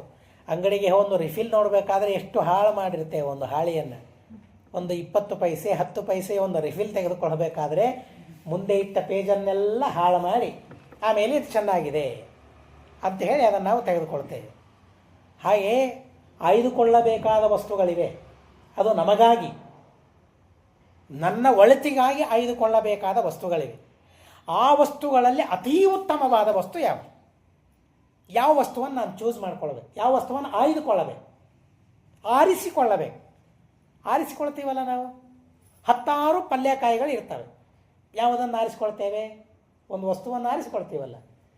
ಆರಿಸಿಕೊಳ್ಳುವ ವಸ್ತುಗಳು ಲೋಕದಲ್ಲಿ ಇವೆ ಅಲ್ಲ, ಒಂದಲ್ಲ ಎರಡಲ್ಲ. ಎಷ್ಟು ವಸ್ತುಗಳಿವೆ? ಒಂದು ಸಲ ಬರ್ಕೊಂಡಿಟ್ಟರೆ ಎಷ್ಟಾಗ್ತದೆ? ಆರಿಸಿಕೊಳ್ಳಬೇಕಾದ ವಸ್ತುಗಳು ಅಂತ ಒಂದು ಹೆಡ್ಲೈನ್ ಮಾಡಿ ಕೊಟ್ಟು ಆ ವಸ್ತುಗಳನ್ನು ಬರಿತಾ ಹೋದರೆ ಎಷ್ಟೆಷ್ಟು ವಸ್ತುಗಳಿವೆ. ಆದರೆ ಮಹಾಭಾರತ ಹೇಳ್ತದೆ, ಆಯ್ದುಕೊಳ್ಳಬೇಕಾದ ವಸ್ತುಗಳಲ್ಲಿ ಅತೀ ಉತ್ತಮವಾದ ವಸ್ತು ಯಾವುದು? ದೇವರು ಅಂತ ಮಹಾಭಾರತ ಹೇಳ್ತದೆ. ದೇವರು ಹೇಳ್ತಾನೆ. ಆದ್ದರಿಂದಾಗಿಯೇ ದೇವರಿಗೆ ವರೇಣ್ಯ ಅಂತ ಕರೀತಾರೆ. ಎಷ್ಟು ಚೆನ್ನಾಗಿ ದೇವರನ್ನು ಕರೆದಿದ್ದಾರೆ ನೋಡ್ರಿ. ದೇವರನ್ನು ವರೇಣ್ಯ. ಏನರ್ಥ ಅದಕ್ಕೆ? ವರಣೀಯ, ಆಯ್ದುಕೊಳ್ಳಬೇಕಾದ ವಸ್ತು. ಅದು ನಮ್ಮಲ್ಲಿರಬೇಕು, ನಮ್ಮ ಹತ್ರ ಇದೆಯಾ ಅದು? ನಾನು ಯಾವುದೋ ಒಂದು ವಸ್ತುವನ್ನು ಆಯ್ದುಕೊಳ್ಳಬೇಕಾದರೆ ಅದು ಮೊಬೈಲ್ ಇರಬಹುದು, ಮತ್ತೊಂದು ವಸ್ತು ಇರಬಹುದು. ಆದರೆ ನಿಜವಾಗಿ ನಾನು ಆಯ್ದುಕೊಳ್ಳಬೇಕಾದ ವಸ್ತು ಇದೆಯಾ ನನ್ನ ಹತ್ರ ಅಂತ ನೋಡ್ಬೇಕು. ದೇವರು ಅವನು ವರೇಣ್ಯ. ಅದು ನನ್ನಲ್ಲಿದ್ದಾಗ ಉಳಿದದ್ದನ್ನು ನಾನು ಸ್ವೀಕಾರ ಮಾಡಬಹುದು. ಅದೇ ಇಲ್ಲದೇ ಇದ್ದಾಗ, ಅದೇ ಆಯ್ದುಕೊಳ್ಳಬೇಕಾದ ವಸ್ತುಗಳಿಲ್ಲದೇ ಇದ್ದಾಗ ಉಳಿದ ವಸ್ತುಗಳನ್ನು ತೆಗೆದುಕೊಂಡಾದರೆ ಏನು ಮಾಡಬೇಕಾಗಿದೆ? ಹೀಗಾಗಿ ಹರಿವಂಶ ನಮಗೊಂದು ವಸ್ತುವನ್ನು ಹೇಳ್ತದೆ. ವರೇಣ್ಯವಾದ ವಸ್ತು ಯಾವುದು ಅಂದರೆ ವಿಷ್ಣು ಅಂತ ಹೇಳ್ತಾರೆ. ಮಂಗಲ್ಯಂ ಮಂಗಲಂ ವಿಷ್ಣುಂ ವರೇಣ್ಯಂ.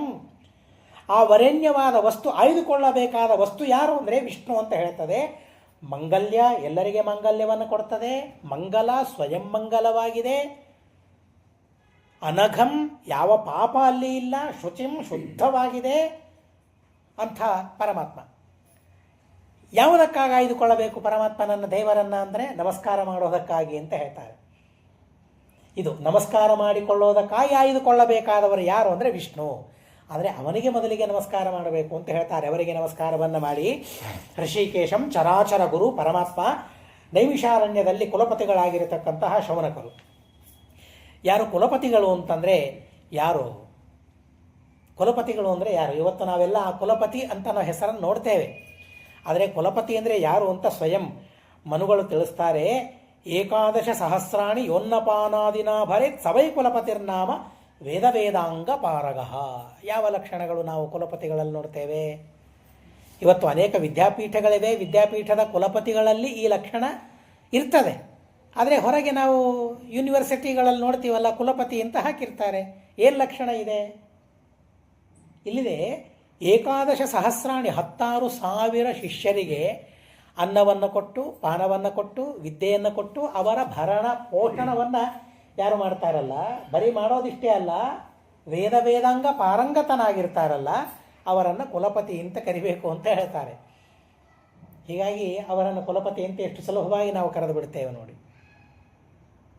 ಶೌನಕರು ಎಂಥವರು ಅದನ್ನು ಹೇಳ್ತಾರೆ. ಸೂತಾಚಾರ್ಯರಿಂದ ಶೌನಕರು ಭಾಗವತವನ್ನು ಕೇಳಿದರು, ಅನೇಕ ಪುರಾಣಗಳನ್ನು ಕೇಳಿದರು ಅಂತ ನಾವು ಕೇಳ್ತೇವೆ ಕಥೆಗಳಲ್ಲಿ. ಹಾಗಾದರೆ ಶೌನಕರಿಗೆ ಏನೂ ಗೊತ್ತಿದ್ದಿಲ್ಲ ಅಂತ ಅನ್ನಿಸ್ತದೆ. ಸೂತರಿಂದ ಕೇಳಿದ್ರಲ್ಲ, ಹೀಗಾಗಿ ಗೊತ್ತಿದ್ದಿಲ್ಲ ಇವೆಲ್ಲ ಅಂತ ನಮಗನ್ನಿಸ್ತದೆ. ಆದರೆ ಆ ಶೌನಕರು ಕುಲಪತಿಗಳು ಅಂತ ಹೇಳ್ತಾರೆ. ಅವರ ಆಶ್ರಮದಲ್ಲಿ, ಶೌನಕರ ಆಶ್ರಮದಲ್ಲಿ, ನೈಮಿಷಾರಣ್ಯ ಅವರ ಆಶ್ರಮ, ನೈಮಿಷಾರಣ್ಯದಲ್ಲಿ ಅವರ ಆಶ್ರಮದಲ್ಲಿ 16,000 ಜನ ಶಿಷ್ಯರಂತೆ. ಅವರಿಗೆ ಒಬ್ಬರಲ್ಲ ಇಬ್ಬರಲ್ಲ. ಅವರಿಗೆ ಪ್ರತಿನಿತ್ಯ ಅನ್ನ ಪಾನ ವಿದ್ಯಾ ವಸ್ತ್ರಗಳನ್ನು ಕೊಡ್ತಾರಂತೆ ಉಚಿತವಾಗಿ. ಇವತ್ತು ನಾವು ಅದನ್ನು ಕಾಣ್ತೇವೆ. ನಮ್ಮ ಗುರುಗಳಾಗಲಿ ಅನೇಕ ವಿದ್ಯಾಪೀಠಗಳಲ್ಲಿ ಆಗಲಿ ಈ ಓದಬೇಕಾದ್ರೆ, ಬ್ರಹ್ಮವಿದ್ಯೆಯನ್ನು ಓದಬೇಕಾದರೆ ಹಣ ಏನಾದರೂ ತೆಗೆದುಕೊಳ್ತಾರ? ನಮ್ಮ ಕಡೆಯಿಂದ ಏನೂ ಹಣ ಇಲ್ಲದೇನೆ ಅಧ್ಯಯನ ಮಾಡಿ ಬಂದಿದ್ದೇವೆ. 12-14 ವರ್ಷಗಳ ಕಾಲ ಅಧ್ಯಯನ ಮಾಡಿ ಬಂದಿದ್ದೇವೆ. ಅಧ್ಯಯನ ಮಾಡಿದ ಮೇಲೂ ಮತ್ತವರೇ ನಮ್ಮನ್ನು ಪೋಷಣೆ ಮಾಡ್ತಾ ಇದ್ದಾರೆ. ಹೇಗಿದೆ ನೋಡಿ ಇದು ವಿದ್ಯೆ, ಬ್ರಹ್ಮವಿದ್ಯೆ. ಇವತ್ತು ಒಂದು LKG ಸೇರಿಸಬೇಕಾದ್ರೆ ಅದಕ್ಕಿಂತಲೂ ಮೊದಲು ಇವೆ. ಅದಕ್ಕೆ ಸೇರಿಸಬೇಕಾದ್ರೆ ಲಕ್ಷ ಹಣವನ್ನು ಖರ್ಚು ಮಾಡಬೇಕಾಗಿದೆ ಇವತ್ತು. ಆದರೆ ಬ್ರಹ್ಮವಿದ್ಯೆಗೆ ಮಾತ್ರ ಏನೂ ಇಲ್ಲ. ಇರಲಿ, ಆದರೆ 16,000 ಜನರಿಗೆ ಉಚಿತವಾಗಿ ಅನ್ನ ವಸ್ತ್ರ ವಿದ್ಯೆ ಅವರ ಪಾಲನ ಪೋಷಣ ಯಾರು ಮಾಡ್ತಾರೆ, ವೇದ ವೇದಾಂಗ ಪಾರಂಗತರಾಗಿದ್ದಾರೆ, ಅಂಥವರನ್ನು ಕುಲಪತಿ ಅಂತ ಕರಿಬೇಕು ಅಂತ ಹೇಳಿದ ಅಂಥ ಕುಲಪತಿಗಳು ಶೌನಕರು. ಎಂಥವರು ಕೇಳಿದ್ದಾರೆ ನೋಡಿ. ನಮ್ಮಲ್ಲಿ ಏನಿದೆ? ವೇದ ಇಲ್ಲ, ವೇದಾಂಗ ಇಲ್ಲ, ಪಾರಂಗತರಲ್ಲ. ಮನೆಯಲ್ಲಿ ಬಂದ ಒಬ್ಬ ಬ್ರಾಹ್ಮಣರಿಗೆ ಊಟ ಹಾಕ್ಲಿಕ್ಕೆ ನಮ್ಮ ಕಡೆಯಿಂದ ಆಗೋದಿಲ್ಲ. ಹಾಗಾದರೆ ನಾವು ಎಷ್ಟು ಕೇಳಬೇಕು? ನಾವು ಎಷ್ಟು ಶ್ರವಣವನ್ನು ನಾವು ಮಾಡಬೇಕು? ಅಷ್ಟು ಜ್ಞಾನಿಗಳೇ ಅಷ್ಟು ಶ್ರವಣವನ್ನು ಮಾಡಿದ್ದಾರೆ. 18 ಪುರಾಣಗಳನ್ನು ಕೇಳಿದ್ದಾರೆ. ನಿರಂತರ ಶ್ರವಣ ಅಂತೆ ಅವರ ಆಶ್ರಮದಲ್ಲಿ, ನೈಮಿಷಾರಣ್ಯದಲ್ಲಿ. ಇದೆಲ್ಲ ಮಾಡಿದ್ಯಾಕೆ? ನಿರಂತರ ಶ್ರವಣ ಮಾಡಿದ್ಯಾಕೆ? ಲೋಕಕ್ಷೇಮಕ್ಕಾಗಿ. ಬರೀ ತಮಗೆ ಮುಕ್ತಿಯಾಗಬೇಕು ಅಂತ ಕೇವಲ ಸ್ವಾರ್ಥ ಅಲ್ಲ. ಎಲ್ಲಿಯೋ ನೈಮಿಷಾರಣ್ಯದಲ್ಲಿ ನಾನು ಕುಳಿತುಕೊಂಡು ಕೇಳ್ತಾ ಇದ್ದೀನಲ್ಲ, ನನಗಿಷ್ಟೇ ಒಳ್ಳೆಯದಾಗಬೇಕು ಅಂತ ಅಲ್ಲ, ಲೋಕಕ್ಷೇಮವಾಗಬೇಕು ಅಂತ. ಯಾವ ಪರಿಸರದಲ್ಲಿ, ಯಾವ ನೆಲದ ಮೇಲೆ, ಯಾವ ಲೋಕದಲ್ಲಿ ನಾನಿದ್ದು ಕೇಳ್ತಾ ಇದ್ದೀನಲ್ಲ, ಆ ಲೋಕಕ್ಕೆ ಒಳ್ಳೆಯದಾಗಬೇಕು ಅಂತ. ಏನು ಪರಾರ್ಥ ನೋಡಿ ಅವರದ್ದೆಲ್ಲ, ಮಹಾನುಭಾವರದ್ದು. ಹೀಗಾಗಿ ಆ ರೀತಿಯಾಗಿ ಅವರು ಶ್ರವಣ ಮಾಡುವವರು. ಅಂತಹ ಶೌನಕರು ಮಹಾಮುನಿಗಳು ಸೌತಿಗಳನ್ನು ಕೇಳ್ತಾ ಇದ್ದಾರೆ. ಶೌನಕರು ಬಹಳ ಸುಂದರವಾಗಿ ಕೇಳ್ತಾರೆ. ಅತ್ಯದ್ಭುತವಾದ ಕರ್ಮಗಳನ್ನು, ಪರಾಕ್ರಮಗಳನ್ನು, ಧರ್ಮಗಳನ್ನು, ವಿಚಿತ್ರವಾದ ಕಥೆಗಳನ್ನು, ಶ್ರೇಷ್ಠವಾದ ಕಥೆಗಳನ್ನು ನೀವು ನಮಗೆ ಹೇಳಿದ್ದೀರಿ. ಪರಮಪುಣ್ಯವಾದ ಪುರಾಣಗಳನ್ನು ಹೇಳಿದ್ದೀರಿ. ಹೇಳುವಾಗ ಹೇಗೆ ಹೇಳಿದ್ದಾರೆ? ಶ್ಲಕ್ಷ್ಣಯಾಗಿರ, ಮಧುರವಾದ ಮಾತುಗಳಿಂದ ನೀವು ಅಲ್ಲ ಕಥೆಗಳನ್ನು ನೀವು ನಮಗೆ ಹೇಳಿದ್ದೀರಿ. ಮನಸ್ಸಿಗೆ ಸುಖ, ಕಿವಿಗಳಿಗೆ ಸುಖ. ಹಾಗಿರ್ತವೆ ಈ ಕಥೆಗಳು ಅಂತ ಹೇಳ್ತಾರೆ. ಭಾರತದ ಕಥೆ, ಮಹಾಭಾರತದ ಕಥೆ ಹೇಗಿರಬೇಕು ಅಂದರೆ ಮನಸ್ಸಿಗೆ ಆನಂದವಾಗಬೇಕು, ಕಿವಿಗಳಿಗೆ ಆನಂದವಾಗಬೇಕಂತೆ. ಅನುಭವಿಸಿದ್ದೀವ ನಾವು ಅದನ್ನು. ನಾಲಿಗೆಗೆ ಆನಂದವಾಗೋದನ್ನು ಕಂಡಿದ್ದೇವೆ. ಕಣ್ಣಿಗೆ ಆನಂದ ಆಗ್ತದೆ ನಮಗೆ ಬೇಕಾದದ್ದನ್ನು ನೋಡಿದಾಗ ಮಾತ್ರ.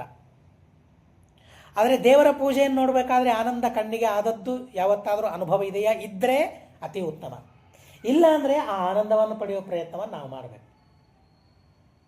ಇಲ್ಲೇ ಹೋದರೆ ಏನು ಸಾರ್ಥಕ? ಕಣ್ಣಿತ್ತು ಏನು ಸಾರ್ಥಕ? ಯಾಕೆ ಕೊಟ್ಟಿದ್ದಾನೆ ಕಣ್ಣನ್ನು? ಆನಂದ ಪಡಲಿಕ್ಕೆ. ಒಂದು ವಸ್ತುವನ್ನು ನೋಡಿ ಆನಂದ ಪಡೆಯೋದಕ್ಕೆ ಕಣ್ಣನ್ನು ದೇವರು ಕೊಟ್ಟಿದ್ದಾನೆ. ಏನನ್ನು ನೋಡಿ ಆನಂದ ಪಡೆಯೋದಕ್ಕೆ? ಒಳ್ಳೆಯ ಕೆಲಸ, ಒಳ್ಳೆಯ ಕೆಲಸವನ್ನು ನೋಡಿ ಆನಂದ ಪಡಬೇಕು. ಮಕ್ಕಳು ಸ್ಕೂಲಿಂದ ಬಂದು ಬರಿತಾ ಕೂತಿರ್ತಾರೆ, ಎಷ್ಟು ಆನಂದ ಆಗ್ತದೆ ತಂದೆ ತಾಯಿಗಳಿಗೆ, ಆನಂದ ಆಗ್ತದಲ್ಲ. ಅದೇ ಮಕ್ಕಳು ಸಂಧ್ಯಾ ವಂದನೆ ಮಾಡ್ತಾ ಇದ್ದರೆ ನೋಡಿದ್ರೆ ಬೇಗ ಬೇಗ ಮುಗಿಸು, ಓದೋದಿದೆ, ಆನಂದ ಕಡಿಮೆ ಆಗ್ತದೆ. ಸ್ವಲ್ಪ ಆ ಆನಂದವನ್ನು ಬೆಳೆಸ್ಕೊಳ್ಬೇಕು ನಾವು. ಎಲ್ರಿಗೂ ಹಾಗಾಗ್ತದೆ ಅಂತ ಹೇಳೋದಿಲ್ಲ, ಆದರೆ ಕಣ್ಣಿನಿಂದ ಆಗುವ ಆನಂದವನ್ನು ಬೆಳೆಸ್ಕೊಳ್ತಾ ಇಲ್ಲ, ಕಿವಿಯಿಂದ ಆಗಬಹುದಾದ ಆನಂದವನ್ನು ಬೆಳೆಸ್ಕೊಳ್ತಾ ಇಲ್ಲ, ನಾಲಿಗೆಯಿಂದ ಆಗುವ ಆನಂದ, ದೇವರ ಕೀರ್ತನೆಯನ್ನು ಮಾಡುವಾಗ ಆನಂದ, ಏನೋ ಹುಚ್ಚು ಹುಳಿ ಸಿಹಿ ಇವು ತಿಂದರೆ ಆಗುವ ಆನಂದ ಅಲ್ಲ. ಮೇಲ್ನೋಟಕ್ಕೆ ಆನಂದ ಆಗ್ತದೆ, ಆದರೆ ಮುಂದೆ ಎಷ್ಟು ಭಯ. ಕವಿ ಹೇಳ್ತಾನೆ ಭರ್ತೃಹರಿ, ಭೋಗೆ ಚೆನ್ನಾಗಿ ತಿನ್ನೋಣ ಭೋಗ ಮಾಡೋಣ ಅಂತಂದರೆ ರೋಗ ಭಯಂ. ಎಚ್ಚರಿಕೆಯಪ್ಪ, ಯಾರಾದರೂ ಖಾರ ಭಾಳ ಆಗ್ತಾಯಿದ್ರೆ ಬೇಡಪ್ಪ ಸಾಕು, ಸಿಹಿ ಬಹಳ ಬೇಡ ಸಾಕು ಅಂತ ಇವತ್ತು ಅಂದ್ಬಿಡ್ತೇವೆ ನಾವು. ಭೋಗೆ ರೋಗ ಭಯಂ ಯಾವಾಗಲೂ ಹೇಳಿಬಿಟ್ಟಿದ್ದಾನೆ ಅದನ್ನು. ಆದರೆ ಕಥೆ ಕೇಳಬೇಕಾದ್ರೆ ಏನಾದರೂ ಭಯ ಇದೆಯಾ? ಸುಮ್ಮನೆ ನಮ್ಮಷ್ಟಕ್ಕೆ ನಾವಲ್ಲ, ದೇವರ ಕಥೆಯನ್ನು ಕೇಳೋದಕ್ಕೆ ಕೂತಿದ್ದೇವೆ. ಕಿವಿಗೆ ಬಹಳ ಸಿಹಿ ಅನ್ನಿಸ್ತಾ ಇದೆ, ರೋಗ ಬರ್ತದೆ ಏನಾದರೂ ಅದರಿಂದ? ಇಂಥ ಡಯಾಬಿಟಿಸ್ ಬಂತು, ಕಿವಿಯಿಂದ ಸಿಹಿ ತಿಂದ್ವಿ ನಾವು, ಭಾರತವನ್ನು ಕೇಳಿದ್ವಿ, ಭಾರತ ಕೇಳಿದ್ದಕ್ಕಾಗಿ ಇಂಥ ರೋಗ ಬಂತು, ಭಾಗವತ ಕೇಳಿದ್ದಕ್ಕಾಗಿ ಇಂಥ ರೋಗ ಬಂತು, ರಾಮಾಯಣ ಕೇಳಿದ್ದಕ್ಕಾಗಿ ಇಂಥ ರೋಗ ಬಂತು. ಎಲ್ಲಿಯಾದರೂ ಇತಿಹಾಸ ಇದೆಯಾ? ಎಲ್ಲೆಲ್ಲೆಲ್ಲೆಲ್ಲಿ ಗೀತಾ ಕೇಳಿದ್ದಕ್ಕಾಗಿ ಇಂಥ ರೋಗ ಬಂತು. ಆದರೆ ಹುಚ್ಚರು, ಮೂರ್ಖರು, ಪಾಪಿಗಳು ಇಂಥ ಗೀತೆಯನ್ನು ಸುಟ್ಟಾಕ್ರಿ ಅಂತ ಹೇಳ್ತಾರಲ್ಲ, ಏನು ಅನರ್ಥ ಏನಾಗಿದೆ ಗೀತೆಯಿಂದ? ಭಾಗವತದಿಂದ ಅನರ್ಥ ಆಗಿದೆ. ಸುಟ್ಟಾಕಬೇಕಾದದ್ದು ಸಿಹಿಯನ್ನು, ವಿಷಯ ಪದಾರ್ಥಗಳನ್ನು, ಅದನ್ನು ಸುಡ್ತಾ ಇಲ್ಲ ನಾವು. ಯಾವುದರಿಂದ ನಮಗೆ ಉಪಕಾರ ಆಗ್ತಾ ಇದೆ, ಅನುಕೂಲ ಆಗ್ತಾ ಇದೆ, ಆನಂದ ಆಗ್ತಾ ಇದೆ, ಅದು ನಮಗೆ ಬೇಡ ಅಂತ ಇದ್ದೇವೆ. ಬಹಳ ಅದ್ಭುತವಾಗಿ ಹೇಳ್ತಾರೆ. ಅವರಂತಾರೆ, ಶ್ಲಕ್ಷಣಯಾಗಿರ, ಮಧುರವಾಗಿ ನಮ್ಮ ಮನಸ್ಸಿಗೆ ಮತ್ತು ನಮ್ಮ ಕರ್ಣಗಳಿಗೆ ಸಿಹಿಯಾಗುವಂತೆ ನೀವು ದೇವರ ಕಥೆಗಳನ್ನು ಹೇಳಿದ್ದೀರಿ ಅಂತಾರೆ. ಈ ಆನಂದವನ್ನು ಬೆಳೆಸಿಕೊಳ್ಳುವ ಪ್ರಯತ್ನವನ್ನು ಮಾಡೋ, ಅದಕ್ಕಾಗಿಯೇ ಇದೆಲ್ಲ. ಗರ್ಭಿಣಿಯರಾಗಿದ್ದಾಗ ಈ ತರಹದ ಸಿಹಿಯಾದ ವಸ್ತುಗಳನ್ನು ತಿನ್ನಬೇಕು ಅಂತಲೇ ಹೇಳ್ತಾರೆ. ನೀವು ವೈದ್ಯಕೀಯ ಶಾಸ್ತ್ರವನ್ನು ಓದ್ರಿ, ಈ ಹೊರಗಿನ ವೈದ್ಯಶಾಸ್ತ್ರ ಅಲ್ಲ, ನಮ್ಮ ಚರಕ ಸಂಹಿತ ಮುಂತಾದ ಗ್ರಂಥಗಳೇ ಎಂಥ ಅದ್ಭುತವಾದ ವಿಧಾನಗಳನ್ನು ಹೇಳಿದ್ದಾರೆ ಅಂದರೆ. ಹೀಗಾಗಿಯೇ ತಾಯಿ ಹಾಲು ಹಿರಿಯರಿಗೆಲ್ಲ ಗೊತ್ತಿರ್ಬೋದು, ನಮಗೆ ಗೊತ್ತಿಲ್ಲದೆ ವಿಚಾರ ನಿಮಗೆ ಗೊತ್ತಿದೆ. ನಾನು ಅದನ್ನು ಪ್ರತ್ಯೇಕವಾಗಿ ಹೇಳೋ ಅವಶ್ಯಕತೆ ಇಲ್ಲ. ಯಾವುದಕ್ಕೆ ಔಷಧ ಅಂತ ಬಳಸ್ತಾ ಇದ್ರೆ ಹೇಳಿ ತಾಯಿಯ ಹಾಲನ್ನು? ಹೇಗೆ ಅದು ಬರೀ ಹಾಲಲ್ಲ, ಅದು ಔಷಧವಾಗಿ ಹೇಗಾಯಿತು? ಅದು ಗರ್ಭಿಣಿಯರಿದ್ದಾಗ ಯಾವ ಆಹಾರವನ್ನು ಸ್ವೀಕಾರ ಮಾಡಬೇಕೋ ಆಹಾರವನ್ನು ಸ್ವೀಕಾರ ಮಾಡ್ತಾರೆ, ಸ್ತ್ರೀಯರು ಮಾಡ್ತಾ ಇದ್ರು ಅನ್ನೋದಕ್ಕಾಗಿ ಅಂಥ ಹಾಲು. ಕಣ್ಣು ನೋವಾದರೂ ಅದೇ ಹಾಲು, ಕಿವಿ ನೋವಾದರೂ ಅದೇ ಹಾಲು, ಹೊಟ್ಟೆ ನೋವಾದರೂ ಅದೇ ಹಾಲು. ಮಧ್ವ ವಿಜಯದಲ್ಲಿ ಹೇಳ್ತಾರೆ, ಕುಲಿತ್ಥ ಕುಲ. ಅದನ್ನು ತನ್ನ ಮಗಳು ಮಧ್ವಾಚಾರ್ಯರಿಗೆ, ವಾಸುದೇವನಿಗೆ ತಿನ್ನಿಸಿಬಿಟ್ರೆ, ಅಯ್ಯೋ ಉಷ್ಣ ರೋಗ ಏನಾಗೋಯ್ತು, ಇಂಥ ತಿನ್ನಿಸಿಬಿಟ್ಲಲ್ಲ, ಏನು ಮಾಡಿದ್ಲು? ಹಾಲನ್ನು ಕುಡಿಸಿಬಿಟ್ಲು ಅಷ್ಟೇ. ಎಲ್ಲದಕ್ಕೂ ಔಷಧ ಅದು. ಅಂಥ ಔಷಧವನ್ನು ನಿರ್ಮಾಣ ಮಾಡ್ತಾರೆ. ಇಲ್ಲಿ ಅಂಥ ವಿಧಾನಗಳನ್ನು ಮಾಡ್ತಾರೆ, ವಿಧಿವಿಧಾನಗಳನ್ನು ಮಾಡ್ತಾರೆ. ಅದರ ಜೊತೆ ಏನು ಕೇಳಬೇಕು? ಗರ್ಭಿಣಿಯರಾಗಿದ್ದಾಗ ಇಂಥ ಪರಮಾಪೂರ್ವವಾಗಿರತಕ್ಕಂತಹ ಗ್ರಂಥಗಳನ್ನು ಶ್ರವಣ ಮಾಡಬೇಕು. ಹುಟ್ಟಿಸಿದ ಕಾರ್ಯಗಳು ಯಾರ್ಯಾರು ಹುಟ್ಟಿಸಿದ್ದಾರೆ, ಉತ್ಪತ್ತಿ ಯಾರ್ಯಾರಿಂದ ಆಗಿದೆ, ಆ ಕಥೆಗಳನ್ನು ಕೇಳಿದರೆ ಉತ್ಪತ್ತಿ ಸುಗಮವಾಗಿ ಆಗ್ತದೆ, ಡೆಲಿವರಿ ಸುಗಮವಾಗಿ ಆಗ್ತದೆ, ಯಾವ ತೊಂದರೆಯೂ ಆಗೋದಿಲ್ಲ. ಹೀಗಾಗಿಯೇ ಆ ಕಥೆಗಳನ್ನು ಕೇಳಬೇಕು. ಆ ಸ್ಥೈರ್ಯ, ಆ ಧೈರ್ಯ ಎಂಥೆಂಥ ಸೃಷ್ಟಿಗಳಾಗಿವೆ, ಎಷ್ಟು ವಿಚಿತ್ರವಾದ ಸೃಷ್ಟಿಗಳಾಗಿವೆ, ಎಷ್ಟು ಕಷ್ಟ ಅಂತ ಅಂದುಕೊಂಡಾಗ ಸೃಷ್ಟಿಗಳಾಗಿವೆ. ಪರೀಕ್ಷಿತನ ಸೃಷ್ಟಿ ಹೇಗಾಯಿತು ಕೇಳಿದರೆ, ಅವುಗಳನ್ನು ಕೇಳಿದರೆ, ಸರಕ್ಷಿತ ರಕ್ಷತಿ ಯೋಹಿ ಗರ್ಭೆ, ದೇವರೆಲ್ಲ ಅಲ್ಲಿದ್ದುಕೊಂಡು ರಕ್ಷಣೆ ಮಾಡಿದ್ದು.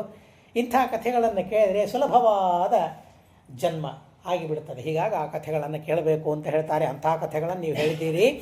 ಪ್ರೀಣಾತ್ಯಮೃತ ಸಂಮಿತಂ, ಅಮೃತದಂತೆ ನಮ್ಮನ್ನು ಸಂತೋಷಗೊಳಿಸ್ತಾ ಇದೆ. ಹೀಗಾಗಿ ನೀವು ಕಥೆಗಳನ್ನು ಹೇಳ್ತಾ ಇದ್ದೀರಿ. ಆದರೆ ನತು ವೃಷ್ಣ್ಯಂಧಕಾನಾಂಚ ತದ್ಭವಾನ್ ವಕ್ತುಮರ್ಹತಿ. ವೃಷ್ಣಿ ಅಂಧಕ ಯಾದವರವರಿಬ್ಬರು, ಅವರ ಕಥೆಗಳನ್ನು ನೀವು ನಮಗೆ ಹೇಳಿಲ್ಲ, ಆದ್ದರಿಂದ ಆ ಕಥೆಗಳನ್ನು ಹೇಳ್ರಿ ಅಂತಂದಾಗ ಅವಶ್ಯವಾಗಿ ಹೇಳ್ತೇನೆ. ವೈಶಂಪಾಯನರಂತಾರೆ ಯಶ್ಚೇಮಾಂ ಧಾರಯೇದ್ವಾಪಿ. ಇವುಗಳಲ್ಲಿ ಏನಿದೆಯಲ್ಲ ಇವುಗಳ ಧಾರಣ ಮಾಡಬೇಕು ಅಂತ ಹೇಳ್ತಾರೆ. ಇವುಗಳ ಧಾರಣೆ ಮಾಡಬೇಕು ಅಂತ ಹೇಳ್ತಾರೆ. ನಾವು ತಾಮ್ರದ ಪದಾರ್ಥ, ತಾಮ್ರದ ತಂಬಿಗೆ ಇದೆ, ನೀರು ಹಾಕಿ ಕುಡಿದು ಬಿಟ್ಟರೆ ಅದು ಔಷಧ ಆಗೋದಿಲ್ಲ. ರಾತ್ರಿಯೆಲ್ಲ ತುಂಬಿಟ್ಟು ಬೆಳಗ್ಗೆ ಕುಡಿದ್ರೆ ಏನಾಯ್ತದು? ಅದೇನಂತ ಕರೀತಾರೆ? ಧಾರಣ ಅಂತ ಕರೀತಾರೆ.